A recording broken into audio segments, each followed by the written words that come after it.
It's Thursday, September the 23rd, and you're tuned in to the TNIAB podcast. I'm Vince, I'm Anthony. and this is the Geek Chic Culture Show where we talk about all the cool things in the whole wide world. We have a packed episode for you today. There's a lot going on. As you all know, we have been slowly making our way through the Evangelion, or rebuild of Evangelion movie series, and is the day. We're watching, or we did watch, 3.0 plus 1.0, aka the fourth movie. And no, yeah, that's not two separate movies. Yeah, that is the fourth That's movie. the fourth movie.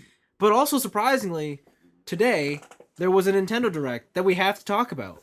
So there's a lot of stuff to go through. We also had a surprising amount of listener correspondence. Listen, our listeners never fail, all right, to impress, to come through with the content. Yeah, so I think we should just get into it and talk about Evangelion Nice. 3.0 plus 1.0 thrice upon a time. We've been building up to this one, Anthony. We're here. We are at the end. We've seen the end. Oh, it's definitely the end. I mean, just for the sake of, timing of this movie, we are not going to spoil it. And I don't think this is a movie you should be spoiled on if you have any care whatsoever for Ava. For sure. Like, it is 100% worth watching. I think it's safe to say. Regardless of what your opinion is going to be coming out of it, it is worth the watch. Honestly, I think that if you hated Ava, the original, you should watch the movie series, even more so than people who loved the original or the franchise. For sure. That's I would agree with that. Yeah, for sure. For sure. So yeah, this is like the series 15 years in the making. It's here and now it's done. And like it's like coming out of this movie, that's what all I could think about was it's over. Like that's all I got. Like there's a lot that happened in this movie. I think it goes without saying it's the prettiest of all four movies. The 4K res. Yeah, like I mean, but then again, it should be, considering technology has progressed in over a decade. I think we've gone from, you remember the days of 1080i? I do. Interlaced. Listen, and when you had to buy a TV like that. That's the best way to play your original Xbox games through your composite cables. There's no component cables. I think it was component. Yeah, through your component cables, so you can get that 1080i. Yeah. Jeez, and then we moved on to full HD.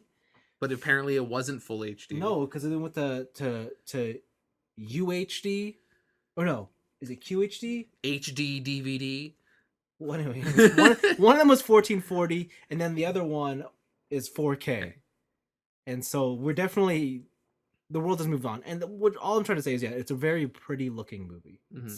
If you have the opportunity to watch it on like a nice panel, go for it, because things just pop. Like it is a very vivid and fluid. This didn't get a theatrical release, did it here? Here, no, it did not. No. I know it did in the theaters. Because like this would be a movie. Absolutely. That I would see in IMAX. Absolutely. That full surround. Absolutely. And I would definitely do that if I could. But yeah, so what are your thoughts, Anthony? This is the fourth one. We're here. Vince, I say this sometimes, and you hate it when I say it. Uh-oh. All right? And I'm kind of torn on what your reaction's going to be. I can't really predict it. But I'm going to come out. I'm going to come out with it, and I'm going to say that this movie is art. Oh, you went there. Yeah. You don't, when I say that, sometimes you're like, you pretentious motherfucker. How dare you? How dare you put the art label on this? But this is such a, how did I put it at the end of the movie? Masturbatory piece from, what's his name? Hideki from Hideki Anno. And this whole film is in one way kind of like an adult's ending to, or not even an adult's ending, a more consumerist ending to Evangelion as compared to Congratulations, right? Okay. Because there's something you can actually gather from it, right? Okay. Other than it being like, here's this ball, go catch all the theories. But in this one, it is definitely Uh, I would go as far as to say as the whole movie is a um metaphor for his own personal angst, human angst, and his growth from original Ava to now Yeah. in terms of the creative process and shit like that. Yeah. And they show it so so uniquely. Um, well, I guess maybe not uniquely. I compared it originally to like some Satoshi Kon stuff where Yeah. they break the meta barrier in ways where, as a viewer, that stuff like you really got to know what you're putting out is great for Yeah. like that meta outcome, like talking to the viewer type stuff works, For sure. and this totally crushes it. Yeah. This movie's fantastic. This movie's amazing. Wow. And it's completely the opposite of everything I thought of at the ending in Evangelion original, The TV series. the TV series. And of Yes, course, yes. I watched that when I was much younger. Yeah. It'd be like For sure. 12 years ago now. Yeah. 13 years ago now that I watched that originally. And so obviously I've changed from then. So maybe if I go back and watch the original, I'll have a different view. For sure. But it's really cool and odd to see a director's artistic growth grow with your own thoughts on life and humanity and the will to live, especially as someone who like had depression and stuff like that, like who kind of not mirrors but empathizes with Shinji in a way. Like my whole shit from before was Shinji's not wrong in those other movies, right? And he's not a little bitch, like he's acting according. And I watched this movie and I'm like, wow, like this movie alone kind of like flips Ava and my enjoyment of Ava Yeah. around. And I honestly was not expecting it. I was expecting it to be more insane Kojima without an editor, congratulations type bullshit, and then it wasn't. Yeah. Yeah, it's completely changed my view on Eva. Wow. Damn. Yeah, I totally was not expecting this. Wow. So you liked it? I liked it. I liked it a lot, like a lot. Yeah. Damn. Yeah. Well, I liked it too. I thought that like this movie was. I don't want to say it was everything I hoped it would be, because like it definitely took some swings and turns that I was like just not expecting. Mm-hmm. But in terms of like, you're right, the progression of just Shinji, and the fact that like he finally grows up, Mm-hmm. and it's through a combination of things, but ultimately it's he himself wants to make that final push. Yeah. I think that was like the most powerful message of the whole movie. But the structure of the movie itself is very interesting in the way that it kind of just it opens up and it's like, oh, this is the Eva I know, like a whole lot of crazy shit. But the entire middle arc is a Ghibli movie. Yeah, and it almost has nothing to do with the greater whole. It's almost like it almost has nothing to do with the greater whole of this movie. But it serves like I guess a good like focus for the audience to pull back and remember why we're like, or at least the I guess you get so lost up in the fights and the sequences of the of the series that like it was good to have this there so that the audience remembers like what the whole point of it all is for, right? And I thought that was really good. Even like the whole like the reason you're in that scenario. Yeah.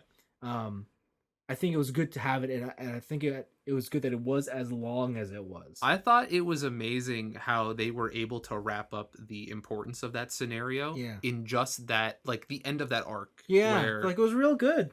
Because know what I'm talking about, yeah, right? Yeah, I know what you're talking about. Because I thought that we were going to be like, well, actually, I don't know how we were going to wrap it up, but like, I'm amazed that they did it. But and then the run to the final sequence, like, I won't lie, like half of it was so incomprehensible, like in terms of because they were playing with like different layers of reality, right? Like abstract versions, and they just kept throwing out terms that I know they've had throughout the series.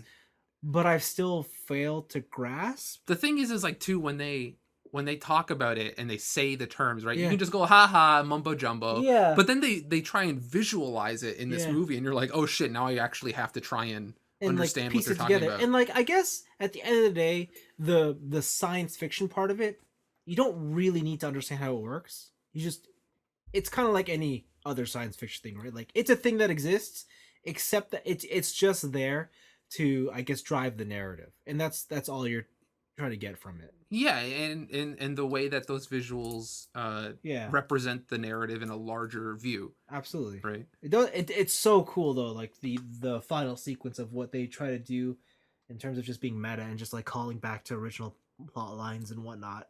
Or even calling back to entertainment in general. Yeah, that's true. Absolutely. Like the end of that movie takes on so many Yeah. topics. Yeah. And you're Absolutely. like, I finished it and you're like, how did it do that? Like it's it does not end the way, or at least it doesn't go in the direction that I thought it would go. I totally threw me for a loop too. And I think that's a great thing. I think yeah. Well, we always love that kind of stuff here. Like Yeah. what was the Pyro, what was the Trigger movie with the firefighters? Promar? Promar. Like the reason we love Promar, at least I remember, is because every time you thought it would end, they're like, haha, nah. And then they do something wild. Yeah. Right? And like that kind of stuff I think is a positive, at least at this podcast. Yeah, absolutely. But yeah, it gets to the ending and then it has like its final like, little scene and you're like, whoa. Mm-hmm. Like it's cool that it like it's interesting. Like I really like how they use their ending, like goes pull the camera out. That's true. They don't pull the camera out. They pull the pencil back. They pull the frames back away, and then it's like we're done. Mm-hmm. Yeah. And they bring it back. Yeah. And do all that stuff. And then it's like the real, like whatever. But yeah, I thoroughly enjoyed it. Like it's a long movie. It is definitely the longest of the four. Yeah. But I think it's a I think for the most part it's a satisfying ending. There's like some things I wish I knew more about. Like I really wanted to know what did happen to well actually I shouldn't say. But there's certain characters where I'm like, what happens to certain characters? Yeah, like what happens to them? How did they even get to that point? Yeah. But I guess at the end of the day it doesn't matter. It's more like we all did this for the greater good. Mm-hmm. But yeah, and some of that stuff probably just like the Eva ending, for better or for worse, is it's better not answered.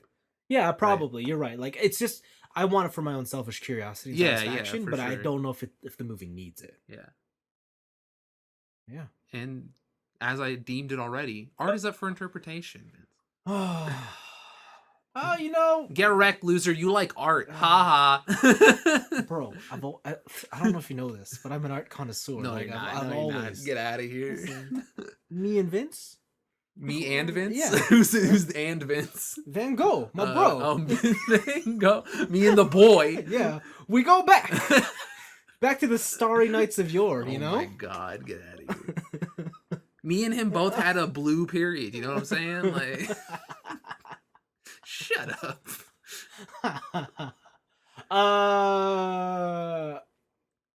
Yeah, I this is a rare movie where I would recommend. You know how we say, what's it?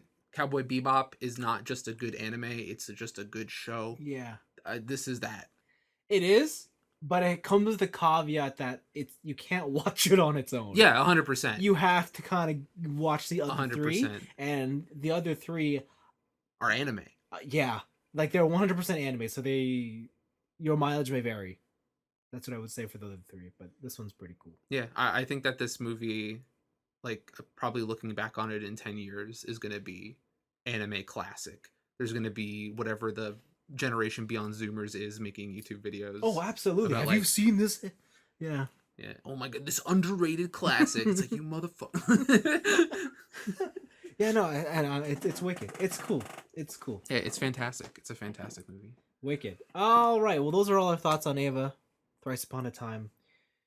Nintendo had a direct today. They had a lot of stuff. the Nintendo Direct, primarily it focused on their winter lineup and I guess things into the short-term future. There's a couple like mid next year Yeah, but I don't. But I announcements. think the main focus here was what's going on this holiday Uh-huh. and what can you look forward to beyond. Yeah. So I know you took down a whole bunch of notes. So I just wrote down games, and as usual, I'm gonna say a game name, and then one of us can veto each other if we want to talk about it. Okay. Super Mario Party Superstar. So I know you wrote this down. Yeah. I know you wrote this down. I did write first, it down. But I'm surprised you decided to ignore the big thing at the front. Which was? Monster Hunter. Was that first? That was the first announcement. Oh, I must have not forgot to write it down. Monster Hunter. What was it called? Sunrise. Sunbreak. Yes. Monster Hunter Sunbreak. Yes. Spring 2022. Summer. Summer 2022. Summer. They got a cool looking dragon. Yeah, that guy looks wicked. He's by a castle. Yeah. And you know what? Now I remember. I didn't want to relive the trauma. Oh. I didn't want to relive the trauma of after that announcement happening and this cool dragon coming out. Yeah. All the boys on the couch were like, "Man, I can't wait to not play that expansion on the Switch and wait for the 2023 PC version." I'm like, these motherfuckers. Wait, why do you think the PC version is going to be later? Because that's how it was on World. Yeah, but the PC version of World Mm-hmm. came out the same time as Iceborne. Didn't Iceborne also get delayed a year on the PC? No, it came out. I think not a year. Maybe it was like a 2 months because I think Iceborne was September, but then it got delayed till November. Okay. If this comes out Yeah. on the PC day and date Yeah. or relatively close, Yeah. I'm in for PC. Why? But if it's like, hey, wait a year, like a timed exclusive style shit, bro, I'm on the Switch all day. All right, you go for that. I don't know what to tell you guys. You go for it. You Go for guys it. are you're leaving your boy in the cold. No, we're leaving you in the sun. Ugh. No, it's gonna break. The sun's gonna break. It's a whole subtitle. But yeah, Super Mario Party Superstar, new expansion. I mean, it's Mario Party. It got N64 maps. Yeah. Who cares? The Isles Dragon Roars. Hell yeah. This game is a card game JRPG by Square Enix. Tabletop D&D. I don't know, man. They're mixing up so many genres here that I don't know what to even think of it, and that makes me so extremely interested in it. This game looks cool. It looks really cool. It's all top down, but it's cards. Like you're looking at a board of cards. Yeah. And you travel like your little board game piece across a bunch of cards, and you roll like digital dice. Physics and stuff. Like it's so unique. It's really funny because I just watched a Donkey video called Originality in Video Games. I want to show you guys after. But it just shows a bunch of like IGN reviewers comparing every game to every other game. Yeah. Right. And this one, like I thought about this game and I couldn't think of anything to compare it to. Oh, okay. For sure. Like it looks so cool. It does. Demo's out. I downloaded it. I can't wait to try it out and see what it's all about. Yeah, October 28th. That Who's there's a big name behind this one. I didn't catch. I didn't write it down. The guy with the moon head. Is it Yoko Taro? Yeah. It's a Yoko Taro game? Yeah. All right. It did look like near a card game. Yes. So Yes. I'm about it. All right. I'm about it. Yeah, it comes out this October? Yeah, October 28th, and there's a demo now. Yeah, I think it's only $30. That's hell yeah. I think it's digital only though, so yeah, there you go. I'll wait for the physical. Okay. Hyrule Muso got a new expansion. I still want to play this. Coming out October 29th. Yeah. There's gonna be like a super combo pack with both expansions for one price. I guess a little bit discounted. I don't know. It's still $109 on the Nintendo eShop. It's a little brutal. But TJ, do you play that game? No? All right. Well, it's Muso. Do you like Dynasty Warriors? Yeah. All right, then game for you, baby. Chocobo Racing, which is definitely not Mario Kart. Okay. Okay. Chocobo Racing is being remade for the Switch 2022 Are release. you saying that this is not Mario Kart, but it is Crash Team Racing? It is Snowboard Kids. Oh my god. Oh man, I don't like Mario Kart for some reason. I know, but you love every other kart but racer like of the genre. But I just like something about Mario Kart and like the You're balance. like Jack's Extreme Racing. Hell yeah! Jack X Extreme Racing is fucking sick, and people need to play that game. It's so good. That's a good. It had a car. Jack Extreme Racing is so sick. It's just Mario Kart. Snowboard Kids 2 is sick. All right, I don't know. There's something about Mario Kart and like the balance of Mario Kart that I'm not about it. You don't like the BOP? The BOP. The balance of power? No, I don't like the BOP in Mario Kart. I'm not a BOP. fan.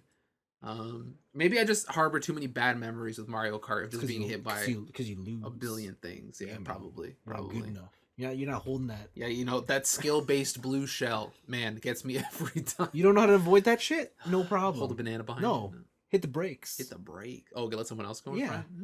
Man. But yeah, Chocobo Racing. Chocobo's got fucking Jet Set Radio rollerblades. Yeah. It's pretty cool. I don't Yeah. know. Kirby and the Forgotten Land, spring 2022. 3D Kirby game. Yeah. Yeah, it is it's a 3D. It doesn't I don't know if it's open world. It definitely looks like set levels because there's a bunch of different elements and stuff. Are you thinking this is like 64 where we jump into paintings? Hell yeah! Okay. All right. Right, or at least Super Mario Odyssey. Okay. Right, go to different worlds and do all that stuff. Yeah. That last Kirby game that came out. Which one? Not All Stars. Star Allies. Yes. That game's awesome. I love Okay. that game. Okay. And more Kirby games, the better. Okay. I'm about it. Okay. And that's it. That's all there was. 3D. It was 3D Kirby. You could suck up powers. They didn't show any dual powers. Like what's the N64 one? Crystal something. Crystal Destiny.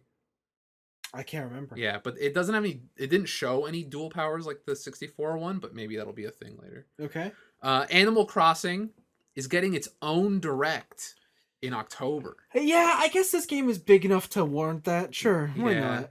And now that Animal Crossing is for the normies, I hate it. Oh, wow. It sucks. How Animal dare Crossing you. used to be cool, and then it wasn't anymore. Wow. Okay. Okay. After that, we got honestly Nintendo's flagship game, Super Mario Golf Super Rush. I was like, what are you going to talk with about the here? free update 2, No, giving you Koopa Troopa and no. everyone's fan favorite character Ninjin. Why? Bro, doesn't everyone love Ninja? Why? Bro. Free character update and 2 new courses. No one cares. I care. No one cares. And that means it's the best Nintendo game. No. Honestly, so far, I haven't played too many 2021 games. Is this game of the year? Is this game of the year? No. I don't know. I have to look at what 2021 games I've played this year.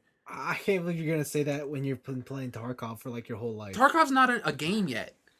Dude, if you paid for it, it's a game. It's in beta. Did you exchange money with a developer? I definitely did. Well, then it's a game. But it's in beta. It's not out. It's a game. That's like, what was it? We were trying. Is that when we played Apex in early access and we couldn't say Apex was like game of the year or whatever? No, it's game of the year. Nah, we'll see. It's a game. But it's not the official. Do you know release. why Apex didn't get game of the year? Why? Because it came out a year with Monster Hunter. That's why it couldn't get game of the year. True, because Monster Hunter's sick as fuck. Disney Magical World 2. Yeah, no. I don't know what this was. I didn't know there was a first one, but apparently there's a 3DS version of this game, and it's like the Land game, but with Disney characters. Nah, I'm okay. No. You remember Star Wars Knights of the Old Republic? That new remake? That new remake? I'm so Bro, pumped. it's coming to the Switch. No way. $20. What? Yeah. How? It's just on the Switch. The remake? Yeah. That's what you saw the gameplay trailer. That's the remake. I can't believe they're relaunching the original KOTOR on the Switch. Dude, they remade it. Now of all time. They remade it. They did not remake it. Those textures look crisp. Dude, that's the PC edition. Yeah. That's that 2000. They up-res the 2000 textures. No. Listen, you may not like it, but that's what peak performance looks like, all right? That's disgusting. God. I really hope that that's actually the remake. Oh, That'd be so fantastic. It can't be the remake. It can't be the remake. What if it's just 4K that on the PS5? God damn it. Hell I can yeah. already do that on my PC. Do you have a 4K monitor?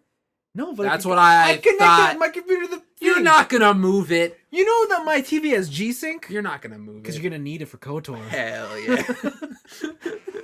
But does it have NVIDIA Reflex? Sure does, man. It's got VRR. It's got everything. All right, okay, all right. After that, we have Dying Light 2 and Dying Light Platinum Edition.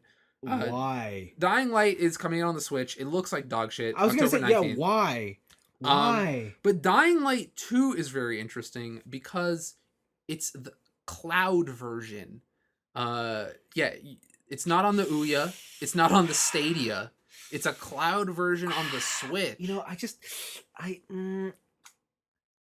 it's a no from me. For listeners that don't know, cloud versions of the game are this whole thing where you can stream the game off of a company's hardware. Yeah. And you don't actually need hardware to run it. You just need hardware to stream it. Yeah. They did this with Hitman, I think. I think they did. And this would be very interesting to see because this game is new.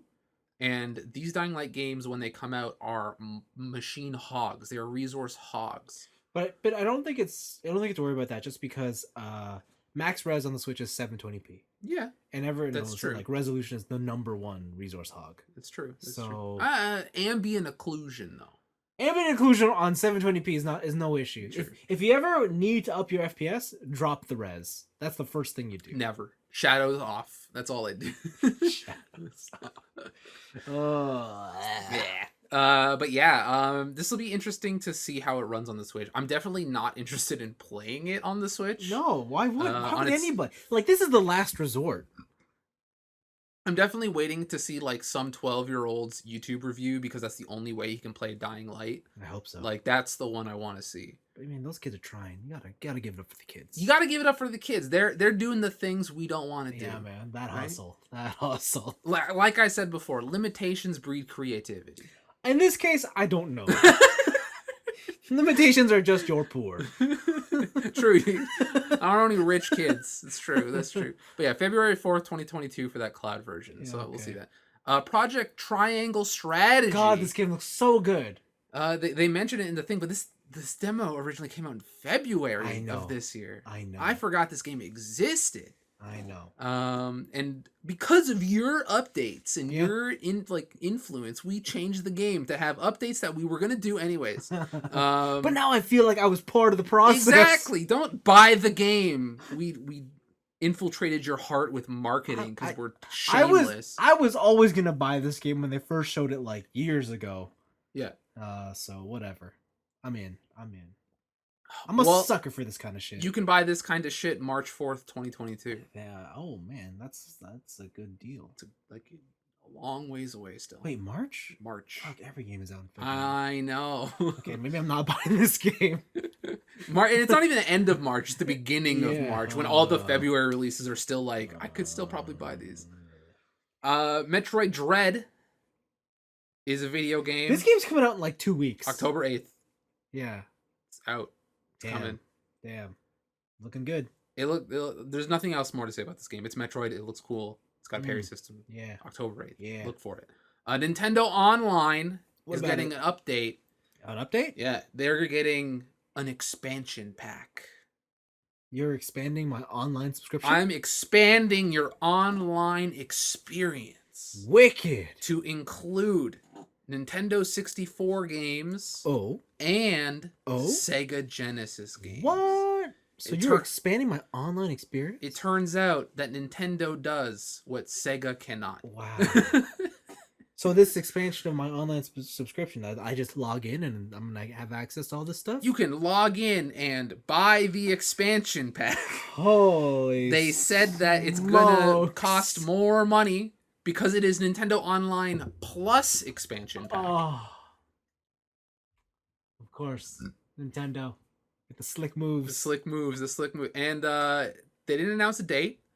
They didn't announce a price. They said end of October. They just said it's gonna be more. And you'll get extra stuff. Okay. And then on top of that, they announced, just like with the SNES controllers and NES controllers for the Switch, they have N64 controllers and Sega Genesis controllers for the Switch. Okay. But instead of the controllers sliding into the Switch, like the old ones, These are just straight up Wavebirds. Yeah. So if you want that N64 controller, Yeah. which honestly, why? That controller sucks dick. Yeah. Holy moly. It's a tri-ended dildo, basically. Dude, but Nintendo is charging $50 for it. American. Yeah.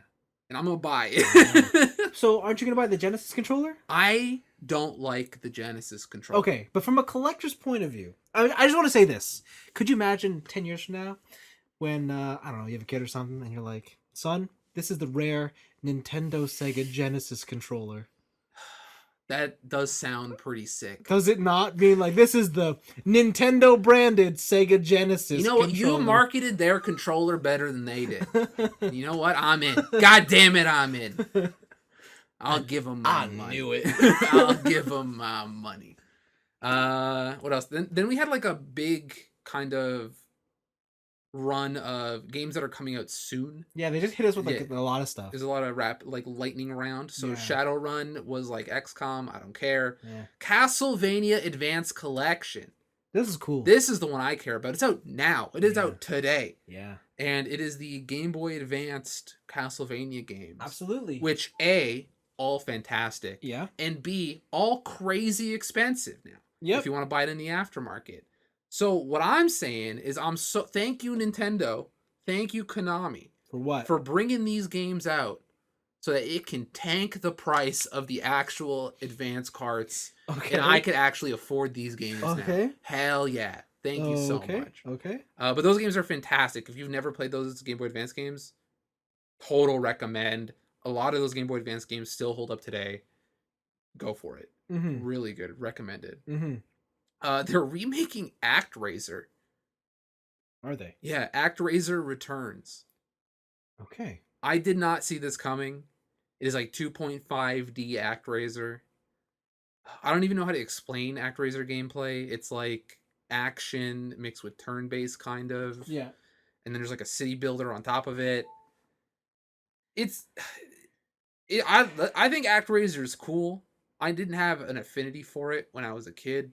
I remember seeing the ads in the magazines I'd pick up, but I never really delved further than that. This game and Einhander are on the same level. You never played Einhander? I've never played Einhander. That's like, you love shoot 'em ups. I love shumps. I love them, but Einhander's fucking expensive. Einhander's fucking awesome. Yeah, so I never played it originally. But they live in that same realm of like, I know it's probably good, but I've never played it. Okay. So maybe I'll pick up ActRaiser Returns. It looks pretty cool. I don't know. The expansions to the best game of a generation that we never played, Undertale, Deltarune 1 and 2 are now on the Switch. Yes, they are. Deltarune 2 is free. But Deltarune 1, I don't know if it's free. I don't know how the pricing works out on these expansions. I don't know. I have no idea. TJ, was Deltarune 1 free? Chapter 1 and 2 are free. I think everything afterwards you have to pay for. Oh, okay. So when you get more Deltarune eventually. I think you have to pay for that. No more free ride, hippies. Get a job. Oh, is that how it works? I guess so. Okay.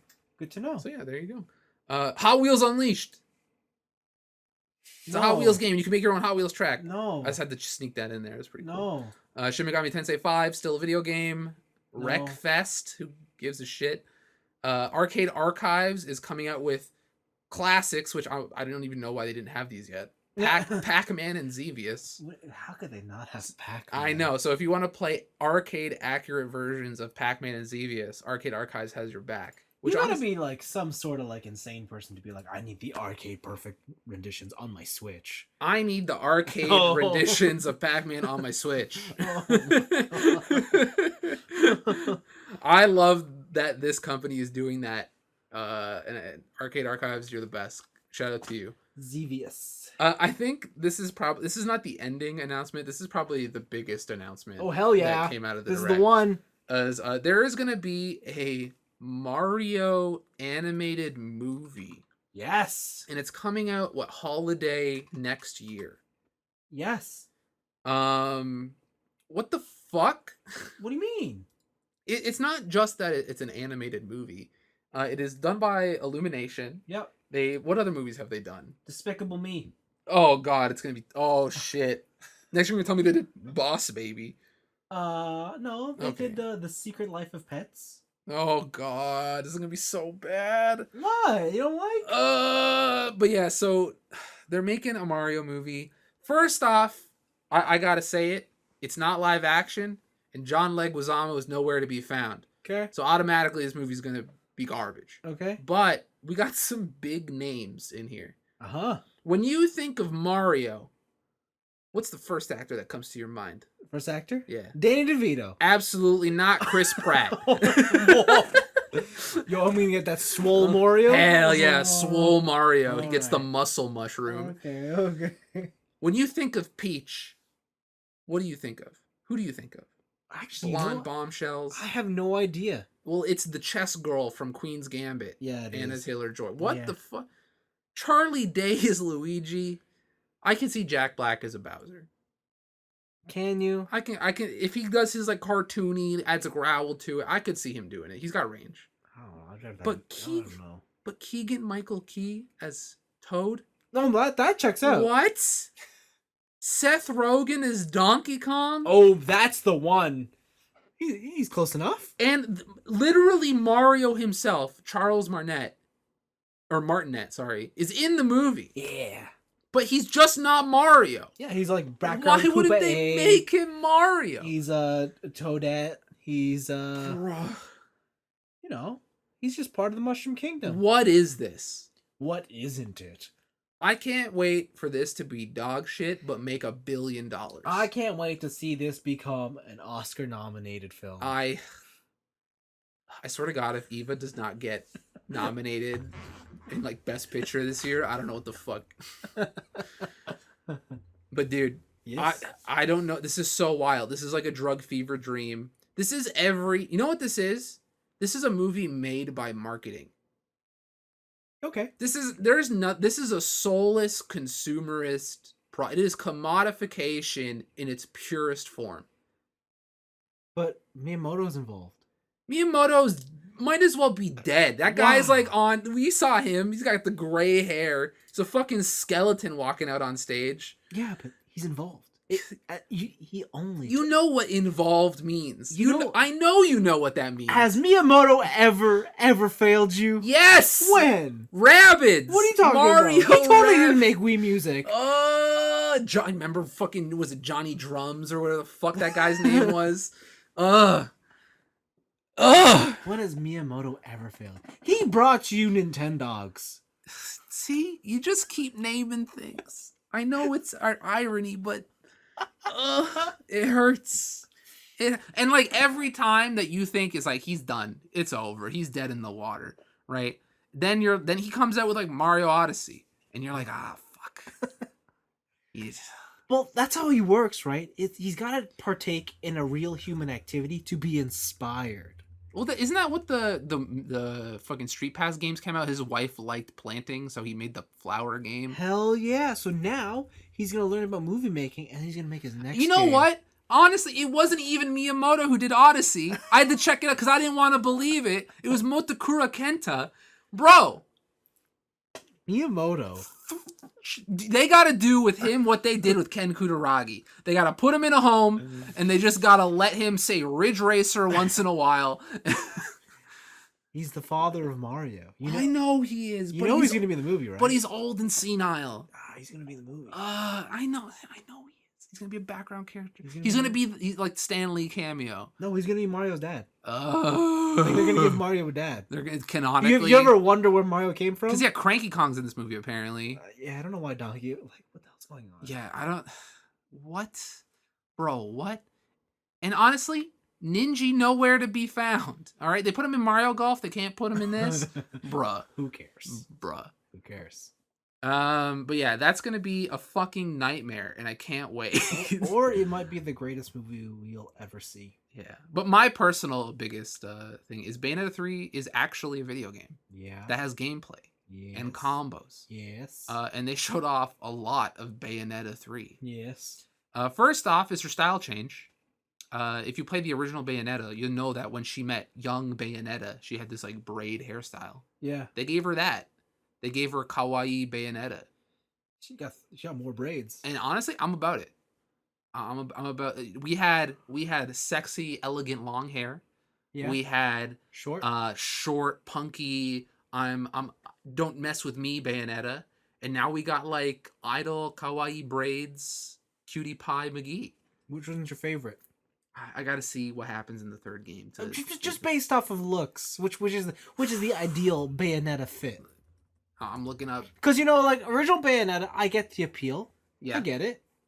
But when she came in with the edgy haircut, I was like, okay, I'm in. Honestly, I liked long hair Jean better than. But I don't care. I've never played Bayonetta. you know what? I think right now, I'm gonna save my final judgment. But the preliminary thing is, I'm gonna go with braids. The new Bayo. I'm thinking new Bayo. Okay. A lot of hair. Okay. Very Okay. cute. Okay. I think I'm going with that. But yeah, Bayonetta 3. I got thrown off because the Astral Chain dog showed up for a hot second, and I was like, "Oh no, Yeah. Astral Chain 2." Yeah. And I feel like a lot of the style of it has been influenced by Astral Chain in a way. Okay. At least they're using the same engine. They have to be, because combos that they showed, they don't look as hectic as Bayonetta 1 and 2. Like, Bayonetta 1 and 2 is very fast. It's a Yeah. very fast game. And Yeah. to be fair, they showed bigger enemies, Yeah. right? So a lot of, like, slow, powerful attacks and stuff like that. And they showed a lot of summons, which I thought was very cool. You can summon demons Yeah. and then battle while they're summoned Yeah. and do stuff like that. But part of me in the back of my head is like, they actually thought the Astral Chain battle system was good, Okay. and it wasn't. And they're like, but what if we put it in Bayonetta? And I'm like, Mm. no, don't do that. Yeah, this looked less like the character action game I was led to believe it was. Yeah, it is completely different. And whether that is good or bad is yet to be seen. Do you feel like you're like, damn, this game looks cool, but what if it was on the PS5? Hell yeah. Yeah. Part of me, like, it's the same thing with No More Heroes. Where Yeah. that Paradise Edition that came out on the PS3, Yeah. oh, that thing looks fucking crisp. So nice. But Nintendo is in such a position, or Sony and them are in such a position where they don't have to support those Yeah. smaller indie devs. And I know that without Nintendo's money, Bayonetta Past 1 doesn't exist. And that's what I'm thinking, because Bayonetta came out on the 360 PS3 generation. Yep. And so yeah, I guess visually the game hasn't evolved since then. Not really. And so we're two console generations beyond that, Mm, right? And so I mhm. guess they're trying to pull their innovation through Their style, I guess. Yeah. through other means. And like I think now, like it's definitely because like when they opened this game, Mhm. the camera was tighter in, and it was like a cutscene, and it was Yeah. just like, fuck, this looks old. That's a PS3 game. Yeah, this looks old. Yeah. And like when it was in motion and like the camera's at the right I guess distance from the character models, it looked a bit better. Yeah, it's like the racing game thing where, like, remember in racing games where it's like they don't model the crowd. Yeah. Because it doesn't matter because you're Yeah. zooming past them at like Yeah. 1,000,000 miles a minute. Yeah. So Yeah, I don't know. A part of me is just like, what if it's on PC? what if there was a PC mod? Yeah. Yeah. Definitely, most definitely. I really want to either get like a uncut gameplay video, or to get a demo and get my hands on like what this is, because I can't tell if this is still the Devil May Cry style fast-paced character action, or if this is something new that's involving like the summons and stuff like that, Yeah. and they're taking it in a different direction. So Mm, we shall see. we will. But she's got a cute haircut and I like it. Yeah, you missed one game. What I miss? Splatoon Yeah, 3. I didn't miss shit. Oh, wow. I didn't miss shit. Wow. Yeah, I'm not a Splatoon fan, but I will say, of all the Switch game, like Switch exclusive games, like Yeah. League games, this is the only one where I'm like, this one doesn't look half bad from a visual perspective. This is definitely a prime example of style over fidelity. Yeah, like there are issues I could pick out. Like I'd be like, oh yeah, it's got like it suffers from like the whole like jagged edge shit. Yeah.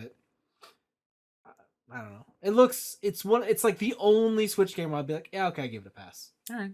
Yeah. So you're telling me Okami's the best looking game ever made. Got it. Thank you. Let's move on to listener questions. Wow. Wow. No, don't you get your picks? No, are we doing listener questions last? No, We usually do them at the top. Who but- cares? Let's just go through all these things. All right, listener picks. My picks. Keeping on the news front. I think we talked about it off show. I don't know if we talked about it on the show, but the PS5 has a new model out. Yep. And it uses less copper, and people were like, "Oh no, my heat sinks." Yeah. Digital Foundry, as usual, did a super in-depth hardware teardown with another YouTube channel, which I unfortunately don't remember the name. Gamers Nexus. Oh yeah, Steve. With Gamers Nexus. Yeah. And they showed they tested the shit out of this console. So it's got less copper, and even in the most stressful environments, this console only really runs like 2 or 3 degrees hotter than the but there's no performance hits. I didn't think there would be. There's no overheating problem. They even did a stress test where they ran a PS5 in a closet for 2 hours and then ran a game at 4K. Okay. And they were like, yeah, in certain cases it ran better hot. Okay. So, it's pretty what'd they say? Non-burger? Nothing burger? Sure. The whole hubbub online about they're taking my copper and they're going to overheat my system. It's kind of a non-issue. What this means for long-term lifespan of PS5s, we'll never know until 10 years pass. But yeah, we'll see. It's right now. If you're just like, I gotta get the original run of it. Doesn't matter. Don't worry about it. I have the original run. I know you do. It doesn't matter. And I'm gonna switch it when you're not looking. Whoa. For more copper. Whoa. Everyone on this podcast knows that we are no stranger to fashion. Right? Oh fuck. We here at we are fashionable people. Oh. We keep up with the Met Gala, Oh. all the latest designers. Did you see some of those things from that? Bro, nobody followed the theme at the Met Gala. Who what? Yeah, but sometimes the theme is so obtuse. It's like, Yeah, this theme was like America. yeah, like I was like, what are you supposed to do? There was no Jared Leto holding a head of his own head or whatever. Yeah, whatever, man. Lil Nas X stole the show. That Man, he had the 3-piece costume that change. shit sucked. Well, he fucking stole it. He was everywhere. I don't know. I mean, who's that one? There's one girl I really like. Don't say Billie Eilish. No, Billie Eilish was not fantastic. You know, CL had a really good one. The denim dress with like the really poofy thing. I like that one. That one was really cool. No. There was you know what? I'll look at it later, but Okay. Definitely worst dressed goes between Lil Nas X and AOC. What was AOC wearing? AOC had the fucking white dress with "Tax the Rich" on the back. Oh, It's like yeah, this yeah, meaningless. yeah. I'm with you at this $10,000 a plate Yeah. dinner. Yeah, Like fuck you, yeah. dumb Okay, bitch. okay. But yeah, we love fashion here, and you know what else we love? Video games, and we love it when video games cross over with fashion. Hold on, do we really? No. Oh. So Balenciaga. Yeah, I The heard one, them. you might know them as the one that looked like socks. Yeah. They are crossing over with Fortnite. Oh, them too? Hell yeah. Oh god. What would you say is Fortnite's main demographic, Vince? Kids with no money. Kids with no money. And how would you like a $1,300 American dollar Fortnite jean jacket? Oh, this isn't game DLC? No, this is real Balenciaga fashion in real life that you can buy. Oh my god. What is this one shirt is just a red. It's just a red shirt with the Fortnite logo on it, and it says Balenciaga underneath.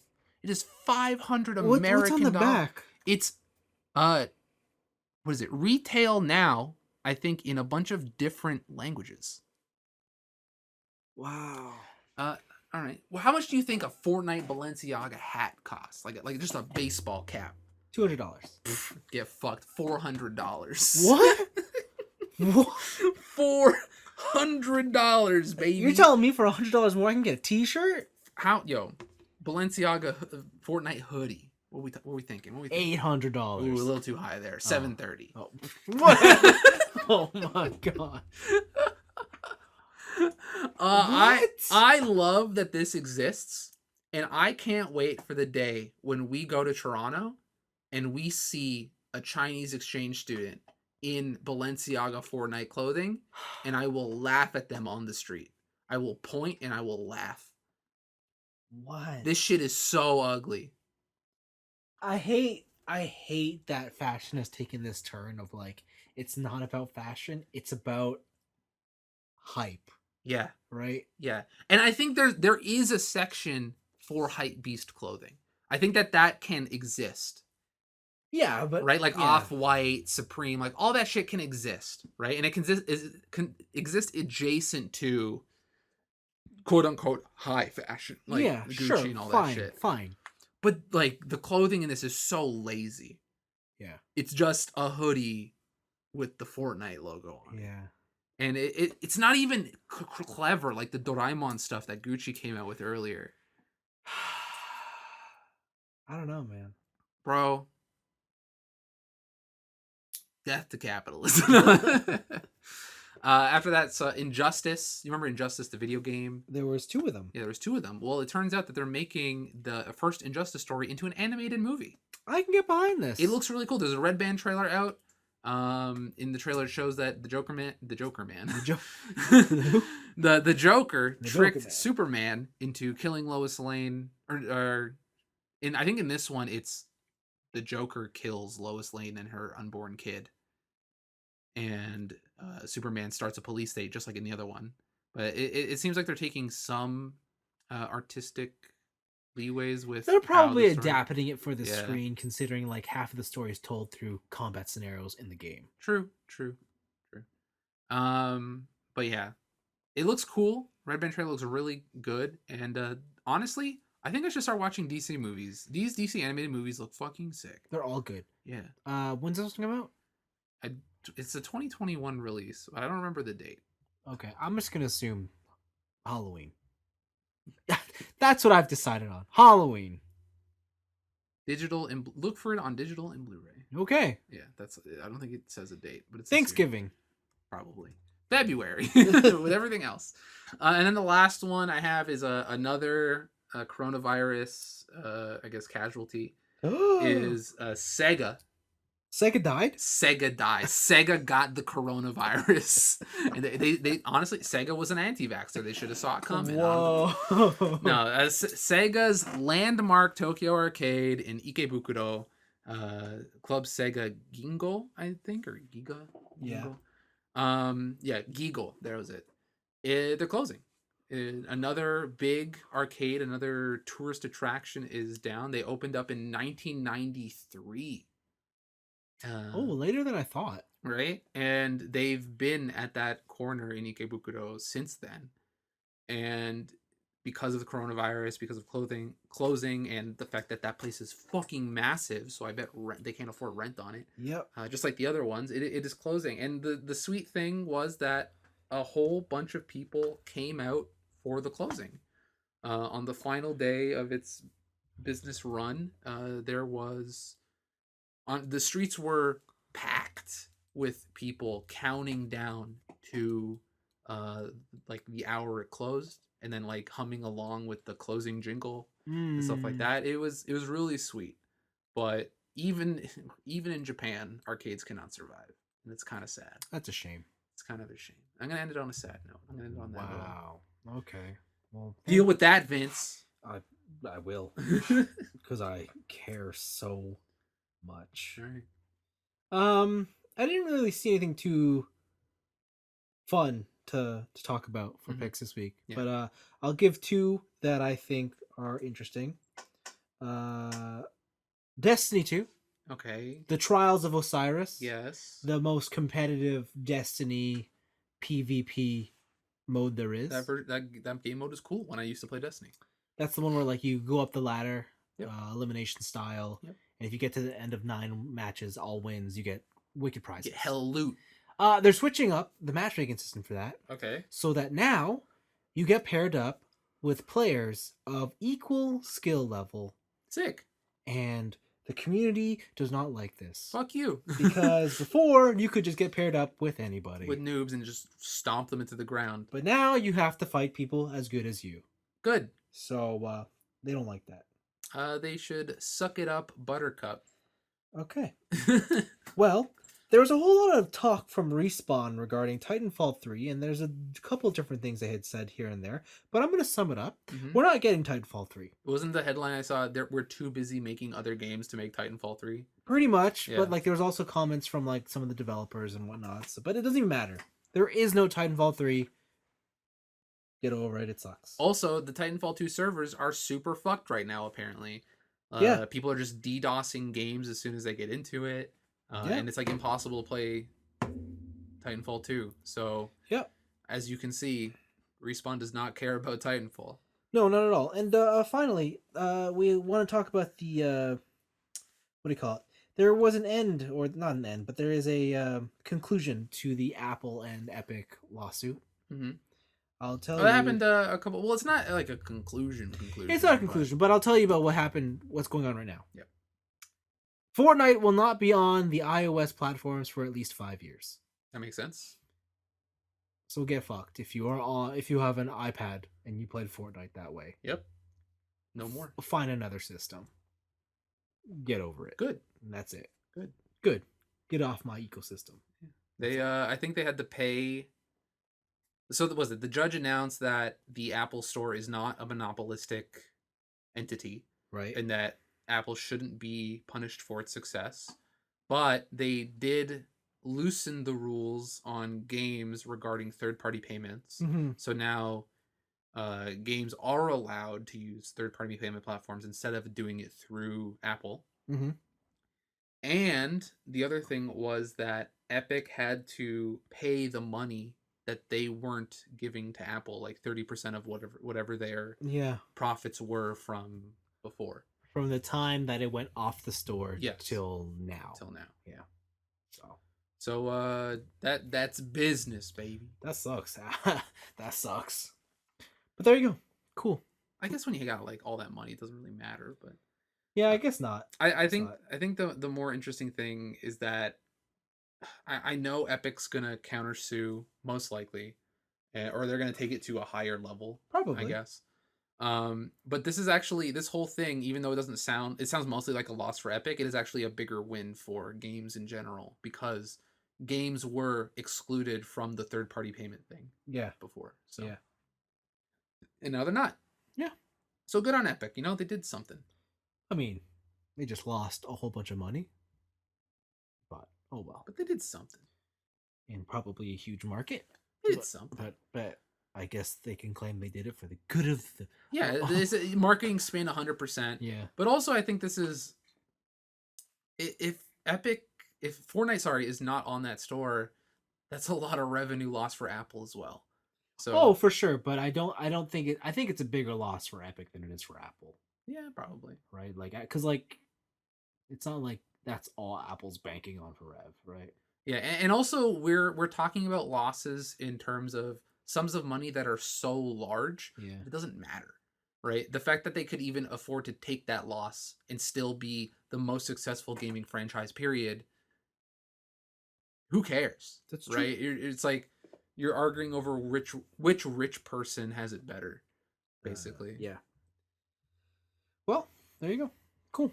Anyways, that's enough of the news. Let's check out some emails, and we've got a question to chew on from Paul Chu. So, what was your after-school routine when you were a kid? Did you start your homework right away so that you could have your evenings free? Did you watch TV or play video games right away and then do your homework after dinner? Bonus points if you can remember the differences in your routine through the various phases of that part of your life. If you were a TV watcher, even more bonus points if you can remember the specific lineup. If you can't, what would be your ideal after-school TV lineup? After school routines. It's funny because he mentions homework a lot. Oh. I didn't do homework Okay. in school. I don't think I did homework until I was in college. Even if you had like a project or an assignment you had to do? Projects, That counts as homework. You I have to do it at guess it home. does count, but like I did the bare minimum. Okay. And whenever I had projects, I would always ignore the lessons that came after the project announcement and do the project in the class. Okay. So I don't think I ever like studied Okay. until college, Okay. and I didn't do any of that. But I would definitely just immediately go home and watch television. Okay. Honestly, I have no recollection of doing homework Okay. in my childhood, so Okay. I have no idea how I even got past high school. Okay. But I definitely went home and watched The Zone Yeah. with Sugar and Carlos, Wow. and watched some SpongeBob SquarePants and Okay. some Pokemon. Okay. But I think the things I really remember the most were late night Fridays because of the anime block On what? on The Zone or on YTV. The anime block on YT. Because it had Gundam or Gundam Seed, and then it had Dragon Ball Z. Okay. That had Visions of Escalflone, whatever the fuck it was. Okay. Or was that Teletoon? Teletoon. That was Teletoon. There was another show that Inuyasha it had Inuyasha, and I remember that a lot. And that was in the time where I was just like, what's anime? I don't know. How old are you? When that was it, like 20, maybe like 12? I thought you were gonna say 20. I'm like, how the No. fuck? No, 12, 13. Like Okay. maybe even younger than that, like Okay. single digits. Okay. But late. But yeah, like I all I remember is I remember The Zone. And I remember when they changed it from PJ Phil to Sugar and Carlos, or if Yeah. there was something in between, and my world was shook. I didn't know what to do. Okay. But it was mostly that, and I remember a lot of like later night routines rather than after school, because I remember like thinking I was cool staying up to watch Undergrads Okay. or watching 16 when I was 12, because I was like, that's what being a teenager is like. That's gonna be so cool. I'm gonna know a friend who works at a lemonade stand Yeah. and Sure. stuff like that. So, what about you? Okay, I'll try and go through from based on the ages I remember. The earliest I can remember, I must have been school. I don't know, like grade 1 to 5, whatever. I would come home, and I don't think I really got homework at that age. Maybe that's why I don't remember, because maybe there was no homework. Like I don't recall getting homework, but I do remember some of the shows that would come on TV. The first one was always Rugrats. Yes, Hey Arnold. that's a good one. I remember Hey Arnold being on later for some reason, or like maybe early Saturday morning. No, that was always after school for Was me. it?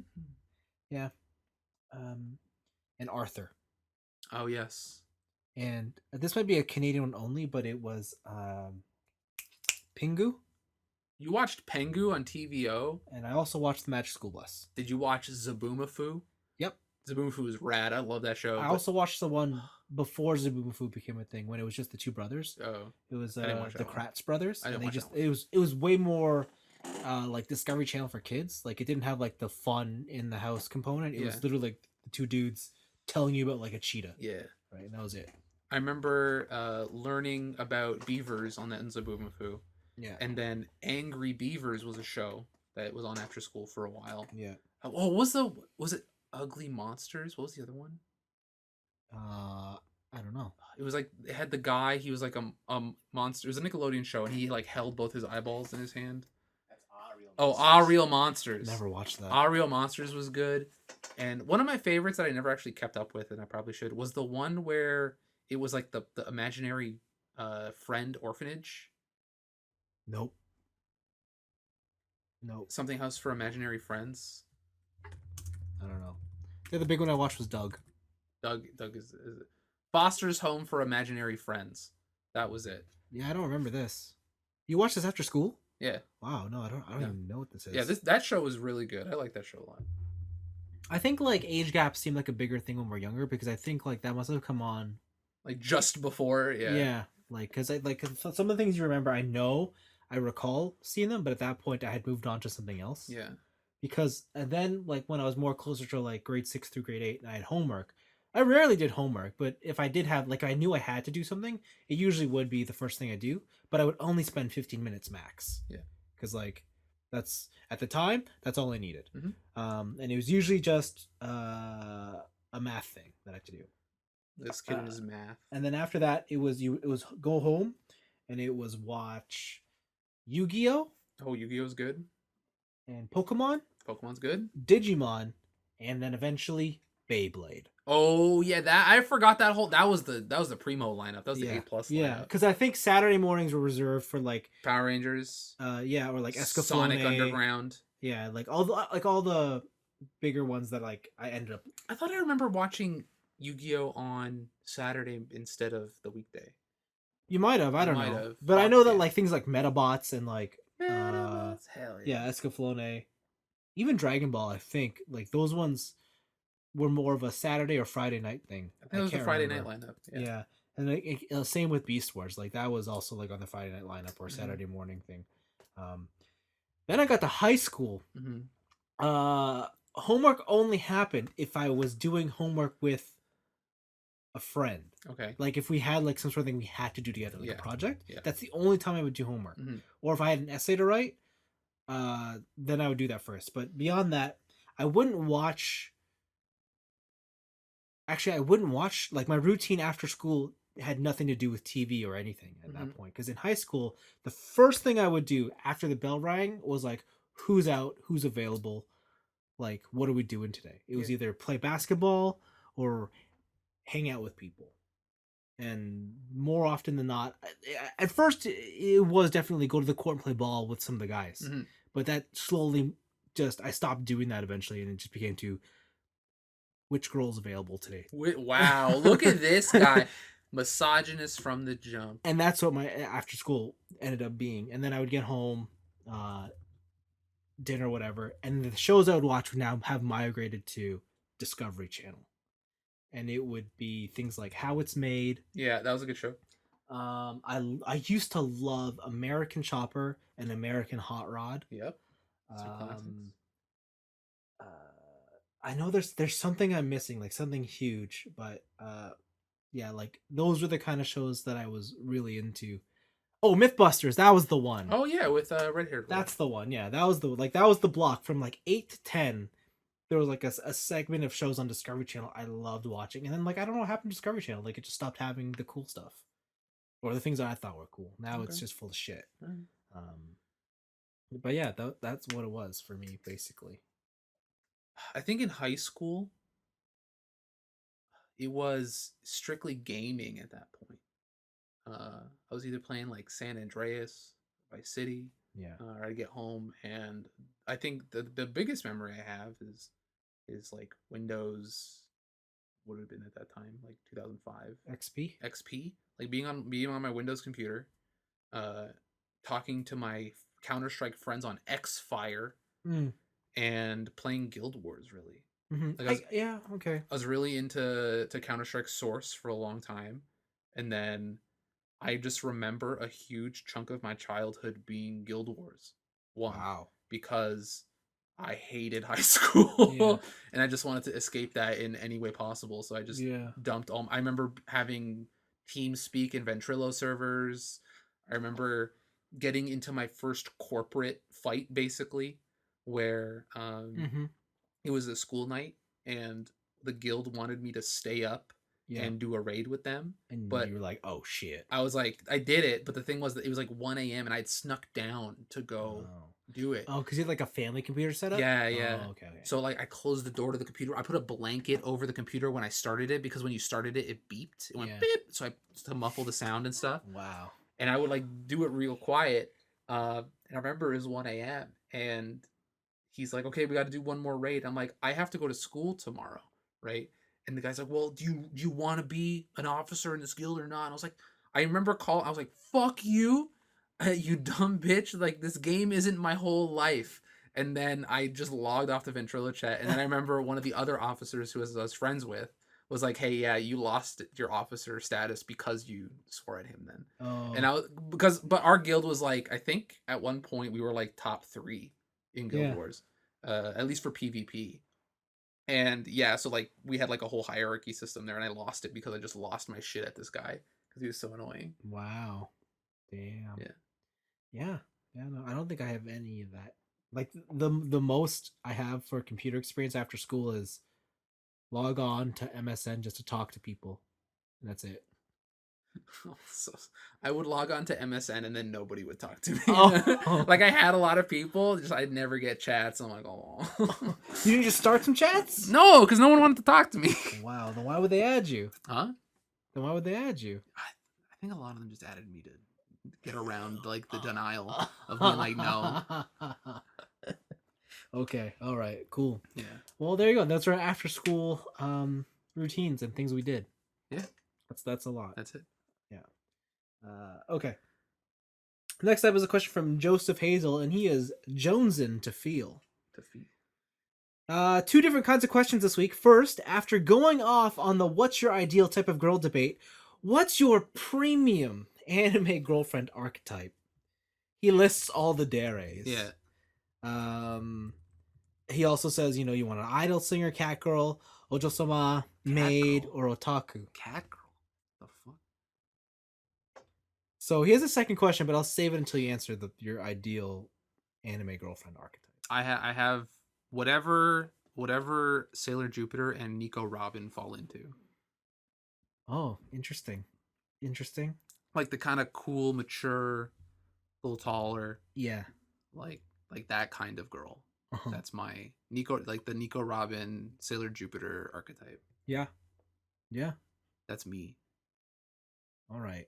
I don't know if I have an answer here. Yeah, you do. No, because I love them all. It's tsundere. No, but I love them all. It's tsundere. Yeah, but I love them all. Yeah, but you love tsundere. Yeah, I do, but I love them all. Man, look at all those. Who's your favorite Sailor Scout? Mars. Oh yeah. Who's your favorite mecha lady? Mecha lady? Yeah, she has a big sniper rifle. Wait, hold on. Is she a mecha lady? I think she shoots mechas. She shoots mechas, because if you want to see who's my favorite mecha lady, Okay, it's Code Geass. it still counts. Oh, that counts? That's still tsundere. Actually, she is pretty fucking hot. Right. So yeah. Asuka. Yeah. See, bro, listen. You can't have your cake and eat it too, all right? Yes, I can. No, you can't. You love like, I don't like you, but I made this lunch for you anyways. I hope you hate it. But she also has to be like 100% badass. Yeah, that's all the people I named. Yeah, I don't know. Yeah, that's true. Yeah. That's true. Okay, fine. I know what it is. I know you better than you know yourself. Wow. All right. Wow. Surprised you didn't pick an ojo-sama. Nico Robin's kind of like a Boa Hancock, like Okay. like that whole style of lady. I don't know what genre they fall into, Okay. but it's very like more mature. They're not all the way like like rich lady. Yeah. But they're very Step on me. they're not even step on me. It's Okay. very like nurturing, I guess. Okay. Very feminine, Okay. like that kind of thing. Like Sure. elegant. How about that? Elegant. Elegant. Oh wow. So you're after a woman. I'm a woman. A woman. A whammon. A woman. I'm after a whammon. Okay. They're I very see. elegant. One from a cut above, I see. Yeah. Okay. Got it. All right. And I can teach them, the ways Of what? of the world.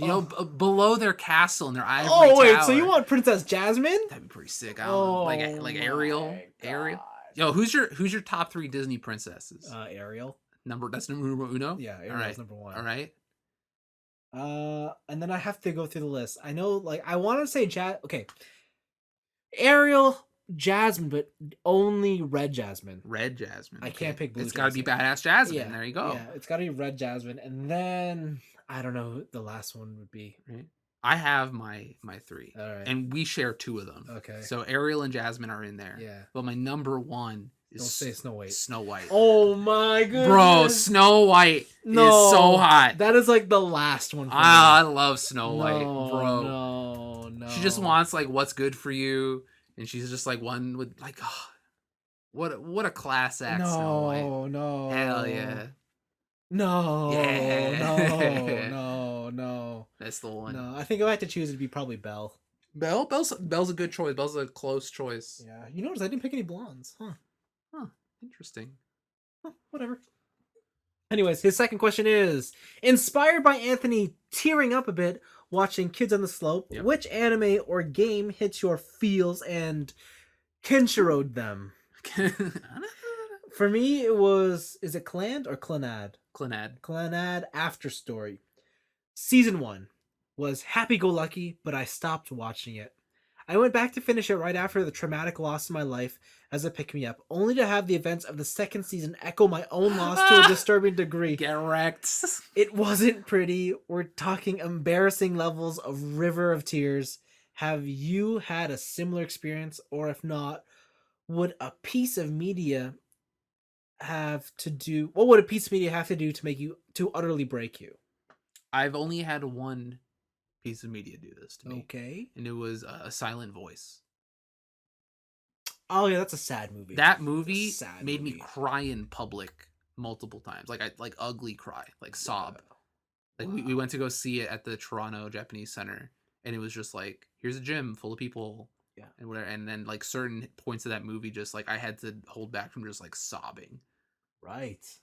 And I think a lot of that is just like mirrored reflections of like depression or bullying and stuff like that. And then like it's when the empathy mirrors your own life is when that shit kind of hits you real hard. Yeah. I've never had a game do that. No. I don't think I've ever had a game just like kind of hit you and like have that physical reaction. Like I've definitely only played FF7 in 1997. Like that game sucks though. Wow. And it looks like shit. Well, how can you say it? Who are you, B? I thought you loved retro games. Have a taste of your own medicine. Yeah, I don't think there's ever been a game that's done that. Like probably the closest thing is maybe the boss in MGS3, where you're just like, bro, she did the ultimate sacrifice, and then you had to like physically do the deed. Yeah. Right, and stuff like that. But I've never like physically cried at a game. I don't think. Yeah, I don't think I've physically cried. Like I definitely know there's been moments where like tears come to my eye. Yeah. But like cry, I don't think there's a game. I think I'm too involved in the act of playing it. Yeah, there's something about the genre of video games where you can get a really deep experience because you're actually playing the game. Yeah. But also like the ability for a movie or a TV show to lock you somewhere where you don't want to be and then never let go is pretty unique. Yeah. Where in A Silent Voice, they kind of lock you in Depression Town. Yeah. And they're like, you can't leave. You're not allowed to leave. You got to deal with this, and you have to go through the motion. There's no like pan out. Now I got the character, and I can do some goofy shit over here, right? There's nothing like that. Yeah, like there's a lot of anime that I know that has definitely like gotten me to have break a tear, but like cry, I don't know if there's anything I've done. I was gonna say like every time I watch Gurren Lagann episode 8, yeah, a tear comes to eye, but am I crying? Yeah. I don't know. I've only like if you're talking about like actively crying, definitely it's only been a I guess the closest I've been was the first time I watched Steins Gate. And the end of Steins Gate. Okay.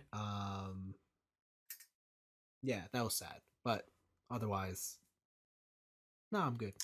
The only time a video game made me cry is when I walked past the Smash Brothers section at the Canada Cup, because those kids fucking smell. And I just teared up my eyes because I'm like, oh god, the stink. Oh my god. These kids need deodorant. Oh. Actually, the first time I cried at a video game is when I played Final Fantasy X on the PS2, and you saw an opening cutscene, you're like, it's beautiful. And you're like, oh, single tear. Oh. And then it gets past the intro, and you're like, oh. You're like, oh man. It looked cool. Okay, cool. Last question's from Brian Mack with a Mac attack, and his subject line is Vince annoying? Yes. Oh, okay, here we go. Hello, nerds. So we know many of Anthony's hobbies that annoys Vince, like gotcha pinball game. What about Vince's hobbies that annoy Anthony? Gotcha pinball game. I would love to hear if Anthony got any. That's it? That's the whole question? Yeah, he wants to know. What are my hobbies that annoy you? This ought to be good. You're extremely influenced by whoever you're dating at the time. Of course. I will bring up... There are multiple instances where I have brought up either ideas or for the podcast or for going out somewhere or doing whatever. Yeah. You're like, nah. And then a girl you're dating is like, let's do that, or you should do that. And you bring it back to me like it's a new idea. And I'm like, bro, what are you... So the most recent one is eating on the podcast. Yeah, but like I've always like hated that.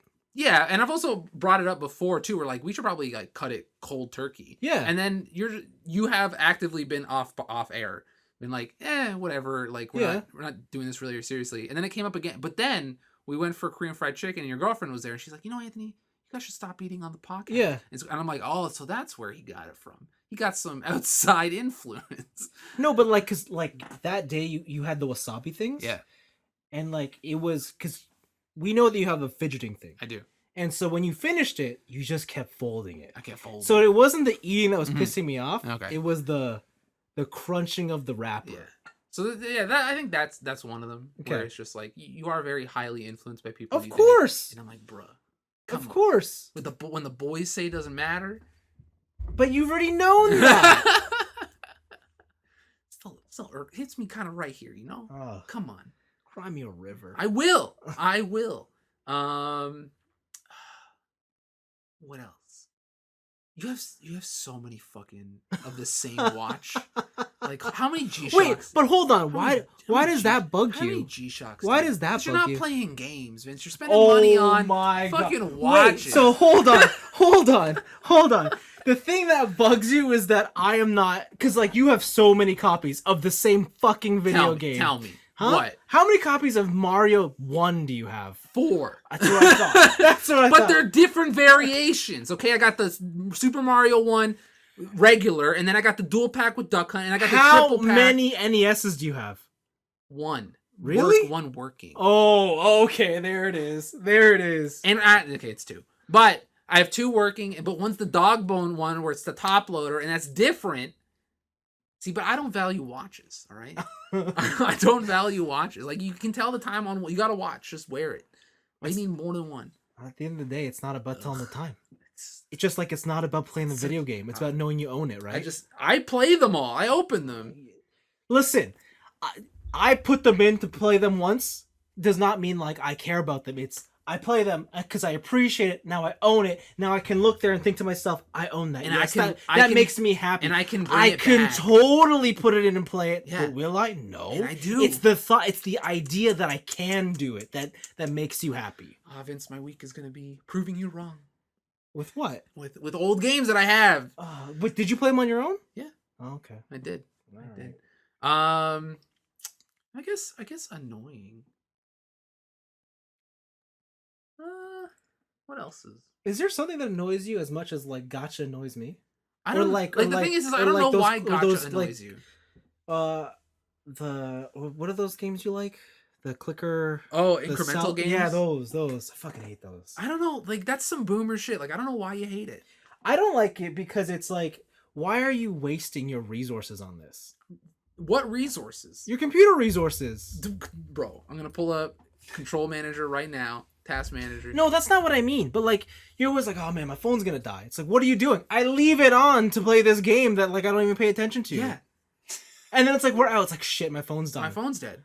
And it's like I don't. Then I can enjoy the experience even more because I'm not distracted by my phone. If anything, incremental games are a blessing. So what you're telling me is like, if your phone dies, I should just take away any source of power.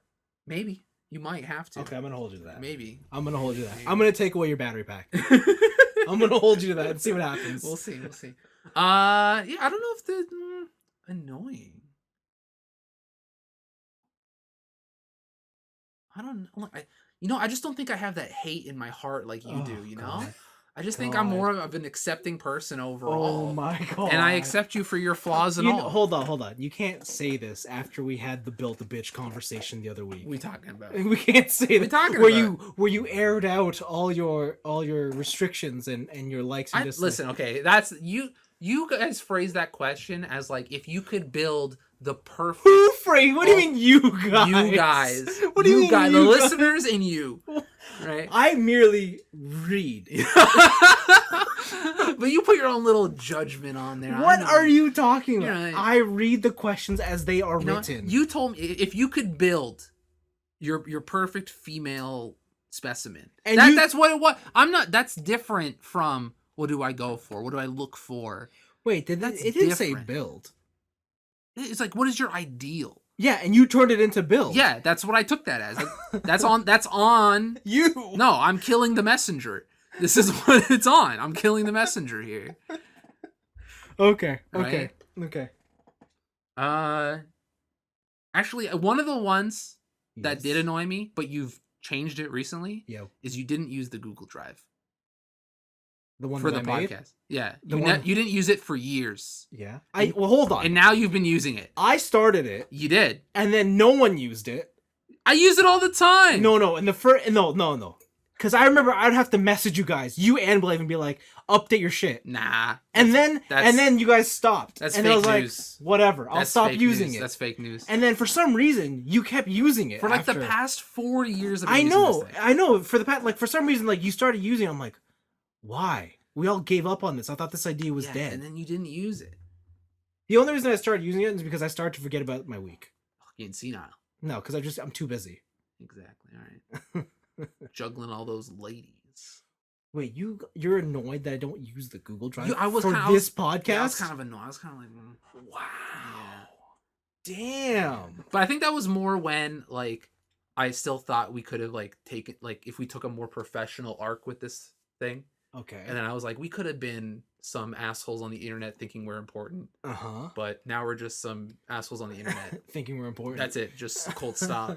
Because now we know we're not important. Oh, And we're just like, shit. we know we have a loyal fan base who's just Okay. like, Okay. hey, it's cool to listen to these guys. But now we know our place in the podcast pecking order.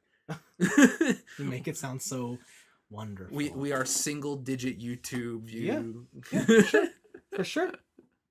Yeah, and I think that annoyed me back then when, especially because we had like such a strong start, right? We were like highlighted on iTunes and stuff, and Living in the past, my friend. I am, and that's why we should Living start in the again. past. Okay, from go for it. episode You one. should. You should. I will support you. You How should. dare you? How dare You absolutely should. How dare you? Yeah, I don't know, nothing too crazy. Like I said, I'm just a more accepting person than Vince is.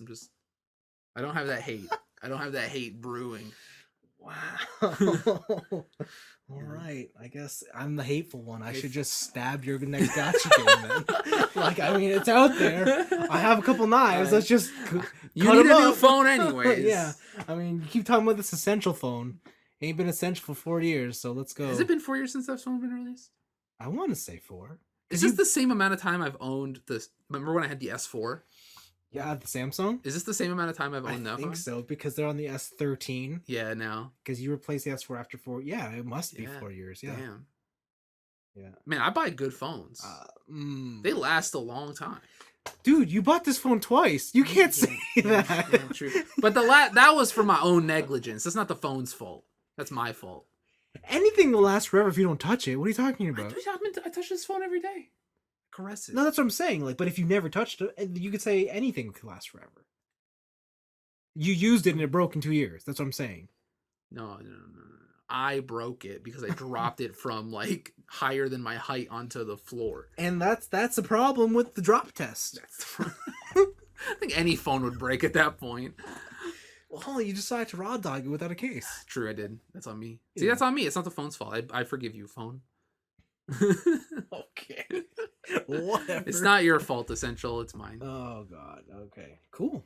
Well, I think those are all the questions. Oh, okay. That's the one. Okay. I want you to get drunk more at parties Why though? because drunk Vince is very fun, Oh, okay. and I don't see him a lot. But I don't like to drink. Yeah, you know what? I don't give a shit. I don't care. Yeah, like I don't care to drink that much. Yeah, you should care because I care. Oh, God. Right? I get drunk because I know you enjoy Drunk Anthony. No, I don't. I know you don't. That's why I do. I don't care if you're drunk.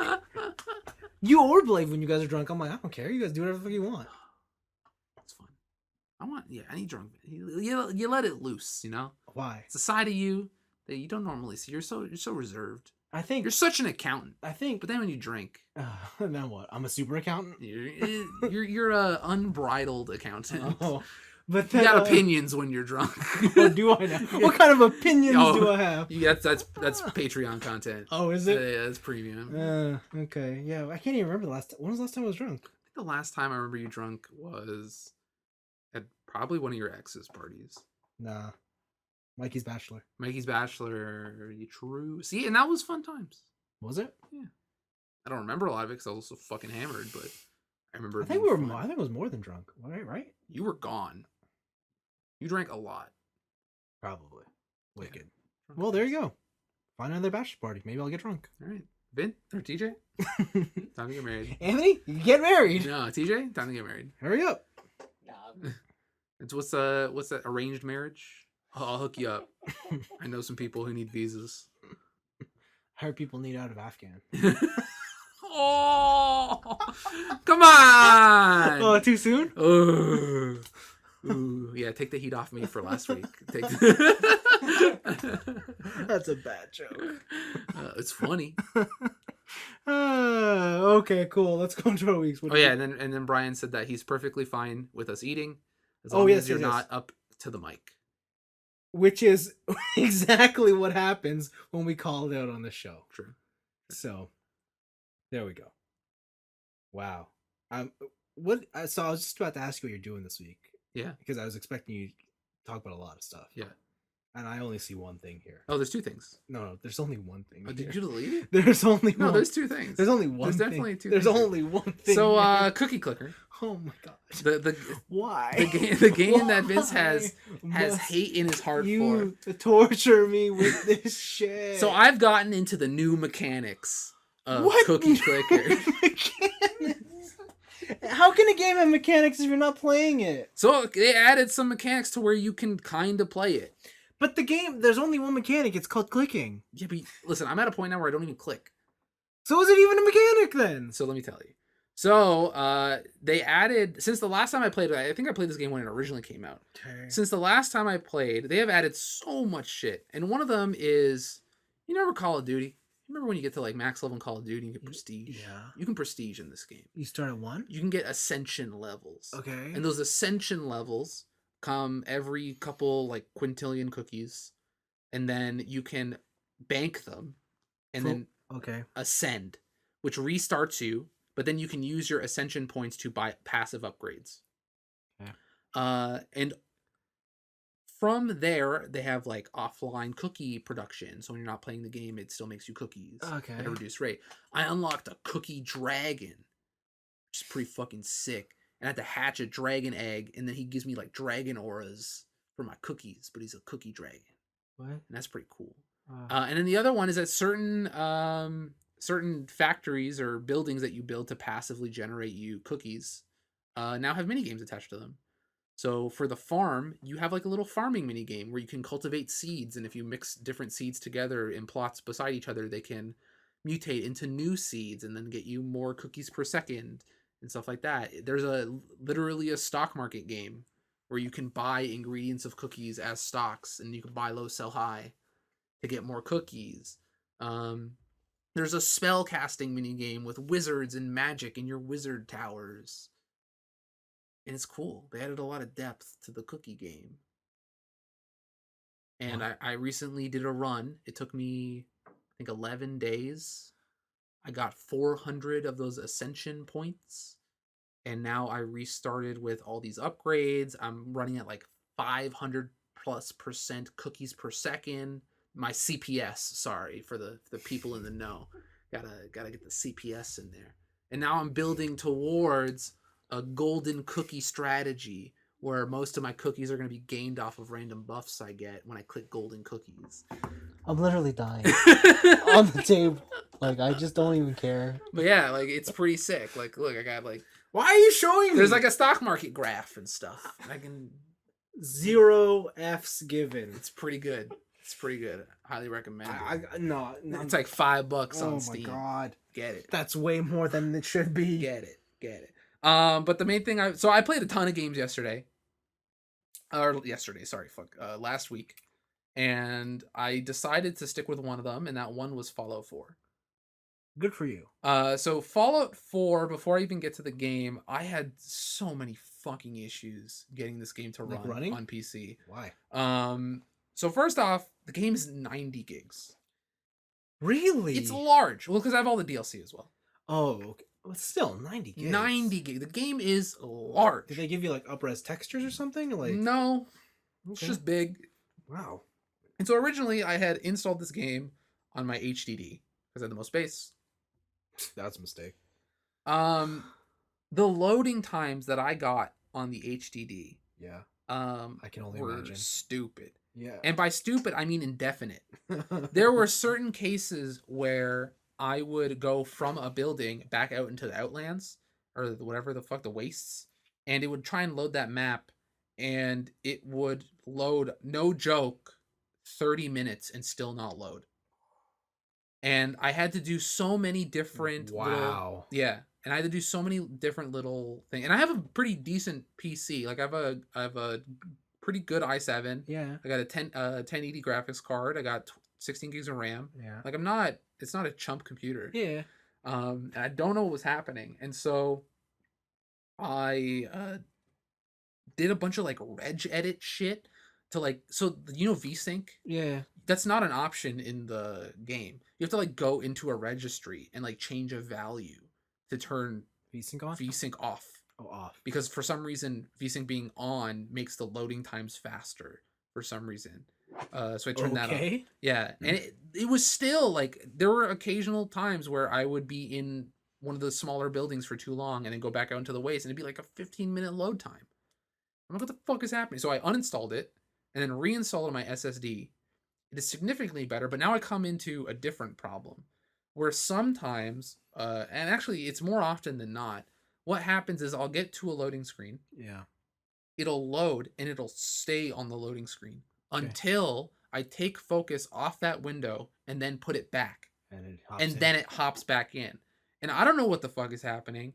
Everyone else is just like, just download mods for it. I'm like, no, the game should fucking work. Like I bought this video game and it should just work. And it's somehow the most broken Bethesda game I've ever played.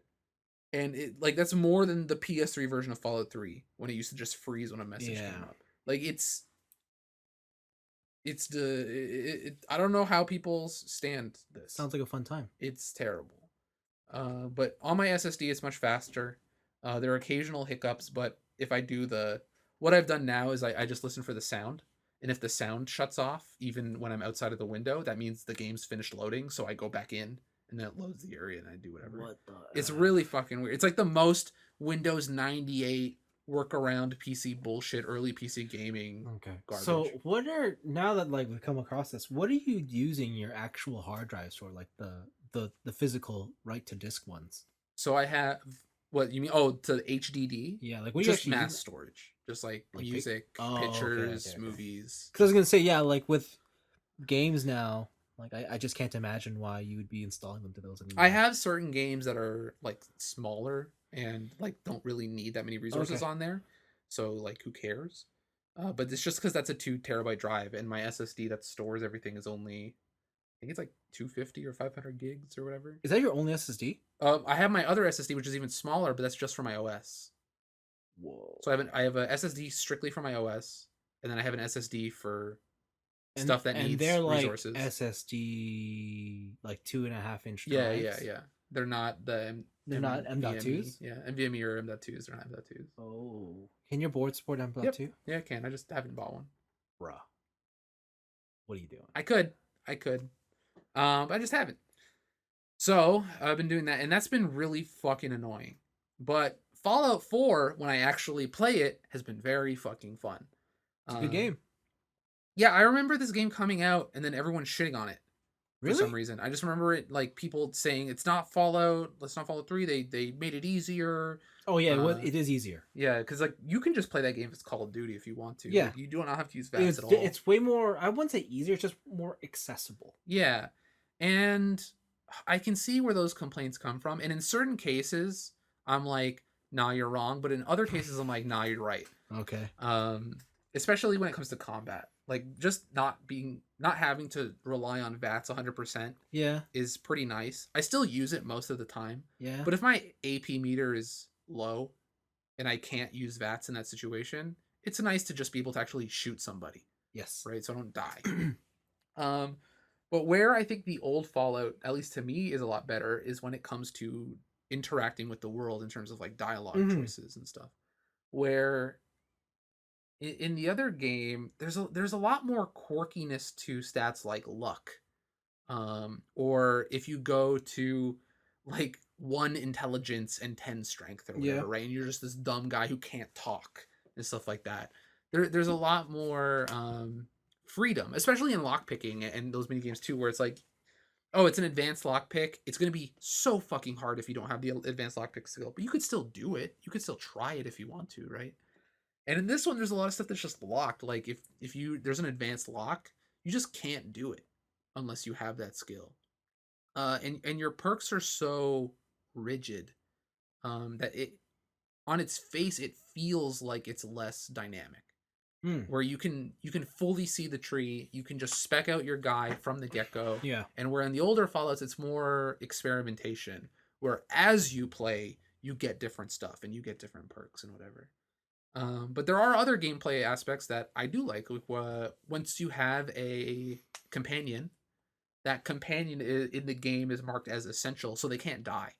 They can take damage to where they get need, but after combat's over, they just get back up again, and that's like such a nice thing I to worry forgot about. that you had companions in that game. Yeah, in Fallout 3, they could just die, right? And it's such a nice thing to not have to worry about a key companion dying, right? And being able to use their mechanics or whatever. Yeah. But the story is great. So you go to Vault 111, I believe it is, and you're living in the pre-war era. Yeah. And in the vault, they tell you like, hey, you've been pre-selected. You can go into the vault, blah blah blah. Yeah. Yeah. And you're gonna go into these elevators or these chairs, and it's gonna take you deeper down into the core, and it will tell you there. But really, they lied to you, and they just flash freeze you, cryogenically frozen. And you're cryogenically frozen across from your wife, who's holding your kid.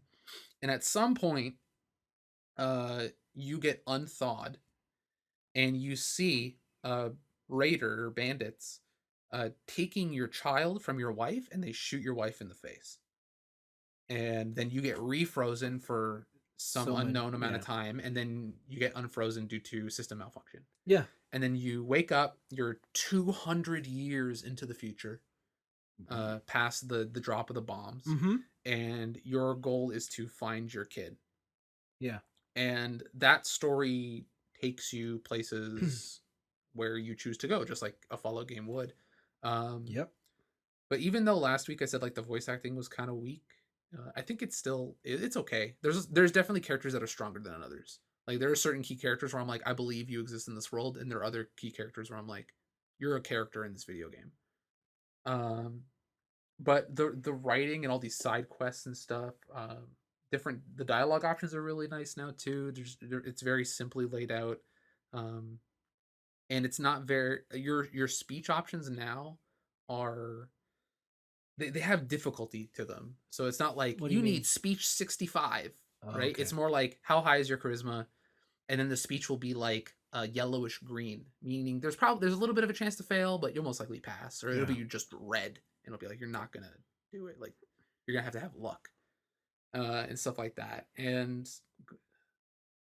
it's quality. I don't know. It's without telling too much about Fallout and how it goes, and really talking about Fallout story is not a very fun discussion because it's so varied in the amount of side quests they have and how you experience what and when is so different. Yeah. That I don't think there's really a reason to talk about it, but it's a good Fallout game, and I've been having a ton of fun with it. Some would say it's still the best Fallout game. Fallout 4? Yeah. Let me tell you about Fallout Tactics. Whoa. No, I think I only started playing Fallout with 3. So really, it'd be 3, New Vegas, and this one. And still, New Vegas is probably my favorite. But we'll see how this one pans out as it goes.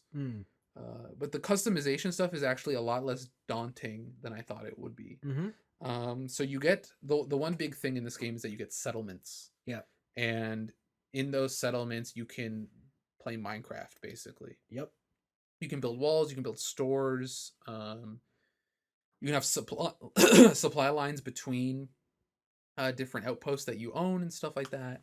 And you basically get to play house, right? Yeah. And then the more people you save, the larger your encampments and whatever. But how materials and stuff works is that pretty much anything you see in the wasteland is lootable. So like a folder of random documents, a lamp, typewriters. You can take all this shit and just carry it on you. But each item has components listed under it. So it's not like you're going out and just like, I need screws, and you have to find screws. It's like you can find an object with a screw in it, and then the object will be listed. It'll be like, okay, this object's made out of 1 screw, 2 metal, whatever. and you hoard all this junk to then customize your shit. So you can customize weapons, you can customize housing, you can get self-defense turrets for your town. And if you really want to, you can play like City Sim. You can set up a town, like manage their happiness, bring in new people, excommunicate people, and stuff like that. Yeah. And yeah, there's so much to this game, and I'm kind of like, it's kind of it's kind of daunting to get into the actual building of that stuff because I don't know how much I really want to spend just scavenging the wasteland for shit. Yeah. Especially because I don't really have a high strength stat. Mm. But it is nice to play like a new to me at least Bethesda game of Yeah. just there's something about those like open world games that they make that are just like nobody else really does it like them, and it has like the right amount of jank to where it almost feels calculated. And yeah, just the way you experience stuff is so natural and organic that Yeah. nobody else really does it like them, and it's Mhm. been a good experience so Mhm. far. Yeah, I found I found my first separate vault recently, Vault 88, and I had to bring them a bunch of shit. But yeah, I'm specking into mostly luck and economy based stuff, so finding a lot of items, ammo, Yeah. caps, and stuff like that. And it's been pretty fun just like walking around the wasteland and being like, oh look, Nuka-Cola Quantum, Nuka-Cola Quantum, and just having the best items and finding them everywhere. So that's been pretty funny. Oh, the other addition too, because you can modify weapons, they have legendary items now. So like say you put a sight on your rifle, it is now a tactical rifle or whatever. But you can Yeah. find pre-modded items out in the wasteland.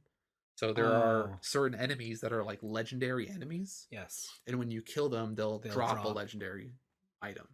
Got it. And there's certain items that have like unique Borderlands-esque text on them, like the red text, and where it's like this gun specifically does something unique, or it That's it like cool. shoots something unique or whatever.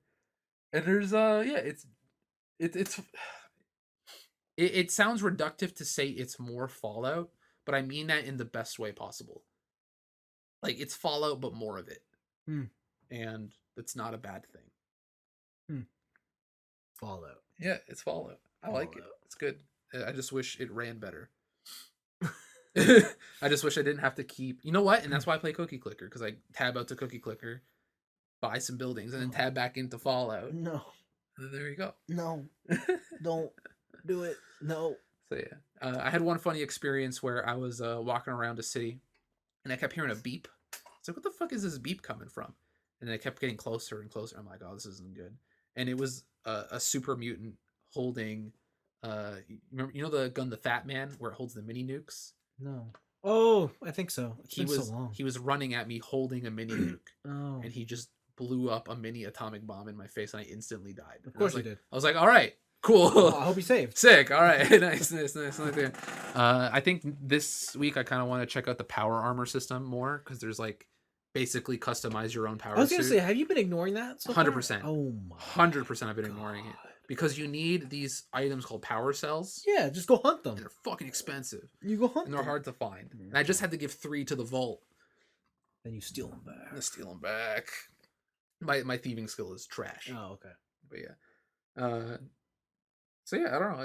It seems like there's enough of a change there to where it feels like a new game, but ultimately it's more Fallout, and that's good. It's a good game. Cool. That's really it. Oh, I bought the big boy edition of Tarkov. Yeah, the 120. Well, it was an extra 6. If I think about it as two $60 increments instead. What?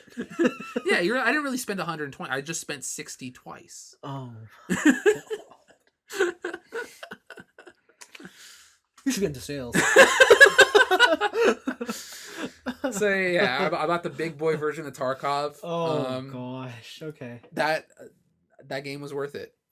Even though it's still in beta, I've had so many fun experiences with Tarkov, and I haven't really been talking about it here because it'd just be me talking about shooter scenarios where me and another guy are trying to shoot each other. Yeah. But yeah, I get like I have felt my heart race Yeah. in exciting times in that game in Yeah. a way other games have not made, at least other shooters have not made me feel before. It's yeah, nobody does anything like it, and I can't wait to see more. I think they're gonna release a new map soon, the lighthouse map, and that might come with a new wipe, so I might start fresh Fresh? again. But yeah, that's a fucking fantastic game, and if you like realistic shooters and you want to go beyond Rainbow Six, Yeah. I would recommend that to anybody. That's a fantastic video game. I'll probably check it out when it's a full game. A full game, smart move, smart move. I don't have the energy to learn something that's constantly changing at the Yeah, moment. I think the thing that really sold me on getting the Big Boy edition is that it said all subsequent DLC for you is free. Free. Like if you're a Big Boy supporter, you just get all subsequent DLC. I'm like, Sure. sick. All right, Cool. seems worth it to me. Wicked. Yeah, and that's been my week. Cool. I played the Call of Duty Vanguard beta. But you hate World War II. I do. But man, I love like Call of Duty just feels good. Call of Duty's good for a reason. Yeah, we make fun of it. And Yeah. like it's a tired franchise. 100%. But every time I pick it up, I'm like, But also, we're not playing it annually. you're right. We're not.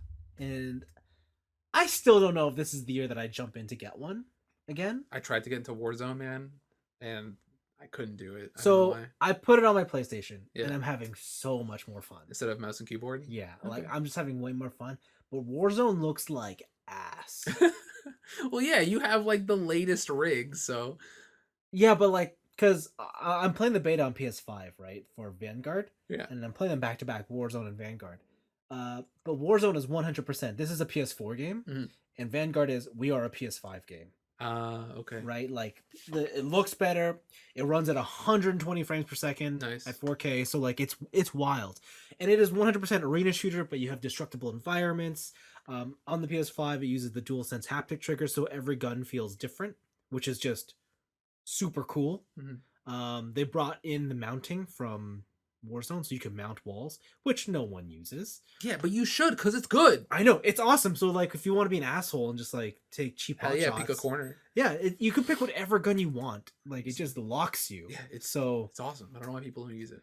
yeah, so it's cool. A lot of the maps get pretty vertical, Okay. so it's cool. Like there's one in a hotel at the rooftop. Yeah. So it's like the first floor and then the on top of the first And then floor. can you like jump off? You can jump off. That's cool. There's a skylight so you can shoot into. Oh, nice. So you can go down like yeah, and you can go down fire escapes to the floor below. So Nice. like it's really cool. It is World War II though. And like I think that is the one thing that you either have to decide are you into that or not. How's your M1 Grand, Vince?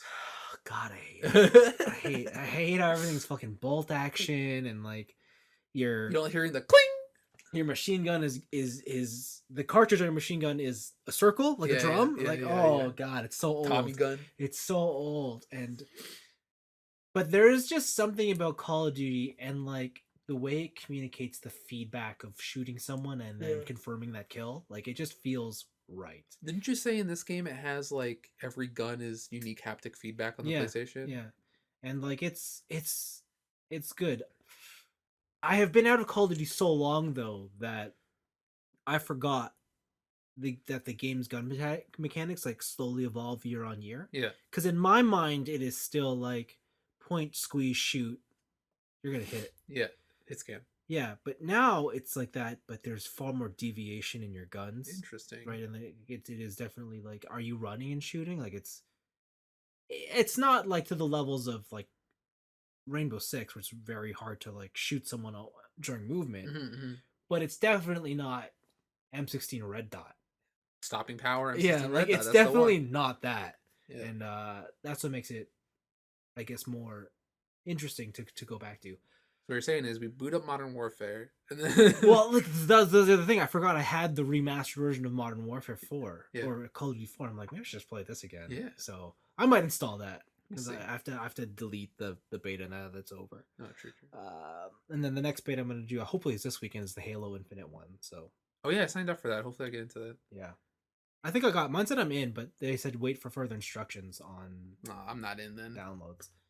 They The other don't- thing, They don't care about anybody with a 1080. the other thing I did was I watched the Avengers. You're in? Literally 7 minutes ago, You got an email I got an email. that says you're in? Welcome to the Halo Infinite mission. Yeah.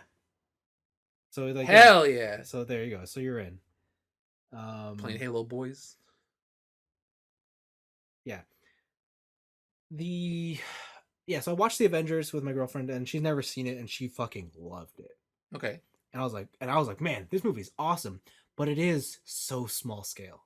Like, in my memory, that's like the big coming together. Yeah, yeah. But it is so small scale compared to like even the later Marvel movies. Like even like the Spider-Man movies seem like a bigger deal than the first Avengers. Yep. But it was cool. It was cool going back to that. I forgot Captain America has like the worst suit in the first Avengers. But otherwise it was fun. It was cool. So yeah, Avengers. I liked it. It was neat. That's all I gotta say there. Did you get like a different perspective watching with someone who like is so far removed from that? Like they bring, or was it where you're watching somebody relive the reactions you had? Kinda. Okay. Because it was kind of just like, whoa, they're here. Whoa, he's here. Like when they're like, I don't know if you remember, but there's a point where like Captain America is fighting Loki, and then Iron Man shows up Yep. with the Iron Maiden song. Mhm. Is that what he plays? And then they're on the airplane, and then Thunder comes, and Thor shows up. Like, It's fucking rad. yeah, or like when Thor smacks Cap's shield. Ooh, Yeah. that was a good one. Yeah, so like there's a lot of cool moments that are really neat. The one thing she said was like, "Huh, what the fuck are Black Widow and Hawkeye doing here? Like they're not So superheroes." mean. And the whole night she's like, "This is stupid. Why Like, is she they should be so dead. They should be mean? dead. They should be dead." Because they're experts in their And craft. I'm like, What a jerk. they should be dead. What a jerk. I don't know. Because I forgot, like, Hawkeye does run out of arrows, and they don't really address that. They're like, he has one last arrow, and then he doesn't have any more scenes. Yeah. So like it's That's how they finished it. yeah, that's how they end his fighting arc. So it's just okay. Yeah, that's really it. The thing though that I really delved into is like back onto the sim rig stuff. I've been getting into more instead of course competizione, whatever. I've been doing more like endurance races, so I'm talking like 3 hour and 6 hour races. Okay. And they're just long events. But I wanted to like really check out iRacing. Mhm. I think in the past you've told me that this is a monthly subscription. I heard that, like, I remember my cousin playing it and it was a monthly subscription. And like I've told you that no, you buy DLC, like things you need and you want. Yeah. Turns out we're both right. Oh. It's both pricing models. Oh. You have to pay for a monthly sub To play? to play the game. The DLC you bought. Yeah, but when you start, you have no items. So you Nice. have to buy the cars you're going to use and the tracks you're going to race on. Nice. I priced it out really quickly just to see. Yeah. If you want everything in the game, Mhm. plus the cheapest subscription option is obviously the 2 year because it's $100 because they take a 40% discount. Okay. It's $1,500. Holy moly. It's $1,500 if you were like big baller boys. I'm gonna get everything day one. So you bought everything? No. Oh my god! I thought that's where this is going. No, so what they can do is like you go in for your first membership and you're in rookie class. Rookie class, you have access to one car, it's the Okay. Mazda Miata, and you have access to 3 tracks. That's Okay. all free. All right. Okay? You do your races and like you have to get a certain rating and win a certain amount of times and then I guess I know why they gave you the Miata, because like who's gonna pay for a Miata? yeah, and then after that, they put you into D class. Okay. And D class is where it's like, okay, you want to. This is where the game really starts, and it's like, where do you want to start your racing career, right? And the game is cleverly set up like a real, like sort of real life racing career, where it's like, am I going to start in karts? Am I going to start in like a Formula Series? Am I going to start in Yeah. like stock Okay. cars? So you pick the car you want, and then every year there's 4 seasons, obviously, and whatever. So I think now we're gonna start season 4, Okay. or we're in season 4, whatever. And Oh, like year real time. yeah, like real time. Oh, We wow. are in season 4. All right. So season 4, like it shows you these are the current available series out at D class. Which one do you want to try? Yeah. You can try as much as you want, but most people stick to one, right? Mhm. Because it's like save money. Yeah. So you pick whatever class you want. Say I want Formula 2000. I buy that car. Yeah. That car is, I don't know, $11.99. Yeah. Then they show you that throughout this season, so the next 3 months, we are going to be at 9 tracks Okay. throughout the season. Every week or 2 or week and a half is racing specifically at one track with that car. Mm-hmm. and then it moves on to the next track, and then it does that for the whole season. But if you don't own the track, yes, so you don't have to buy them all at once. You just have to own the track when it's at that point in the oh, season. That's sneaky. So right, but each track is like $15. Yeah, yeah. Of course, they have bundle discounts. You buy 6 more items at once, we give you 30% off. You buy 4 more, we give you 20% off. Whatever. Vince, you know what you're playing? Yes, You're playing a gotcha. I know, but but it's got cars. so like that is the model, and remember, you still have to pay for your monthly subscription. So Yeah. like it is not a cheap game, and I will also say it's not what I would call bleeding edge either. This game originally came out in 2008, and they've had updates to the visuals in the engine, but it's inherently built on a game engine from 2008. So Yeah. just remember that. Like Yeah. this is before Gran Turismo 5. And Before you go to the moon. yeah, so like this is PS4 Gran Turismo levels. So like that said, I think the driving model's good. Like it's really good. It's actually probably one of the best out there. But it does look aged, and there's no getting around that. And to be honest, other games I play I probably enjoy more. Okay. But when it comes to like just the online aspect of it, there is no better online experience I've experienced in any genre I of would game. fucking hope so. Like the way how everything is set up, and like even the community, and even how they punish people who are just complete assholes. Yeah. And like it's If you're just driving into people. like it is incredible, and it is one of those things where it's like I see why people get hooked on this, because yes, it's expensive, but it is it's the first time where I've been like, oh, this is a hobby within a hobby. Like if I were to look at this from the perspective of like I ride bikes as a hobby. Yes. My bike is expensive, but at the same time, I also have to pay for things like clothing. I have to pay for things like, do I want to join a club? There's membership fees. So I'll go to race. Yeah. There's race fees. Like this is that, only it's extrapolated into a specific video game. Damn. Like it's one of those mentality. Like I don't think I've ever seen anything like this before in any other games. Like there's obviously like League of Legends and like MOBAs, but like I think that's more. It's not as severe as this. I think that's why like those movies are so approachable, because it is still I can get tracks for free, or I can get champs for free, but also it's really I'm just buying skins. Yeah, like it's it doesn't change. Like yeah. Like I think the equivalent for like a fighting game would be like if I said to you, okay, Anthony, there's this one series out here and it has every fighting game, but you have to buy each game individually, and you have to buy each characters you want to use. But like if you want to do the Street Fighter career, you have to start at Street Fighter.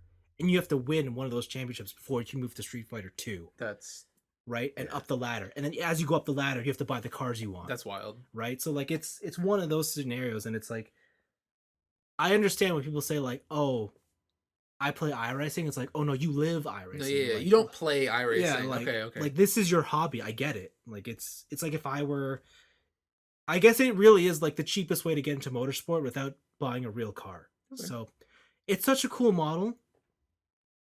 But I don't think I can commit to it until there's like an iRacing 2. It just looks old. It like the structure of it is just like it is like even the UI, like it totally came from the mid-aughts, and it's just I like the minute they put a number 2 on that and they update everything, I'm in, baby.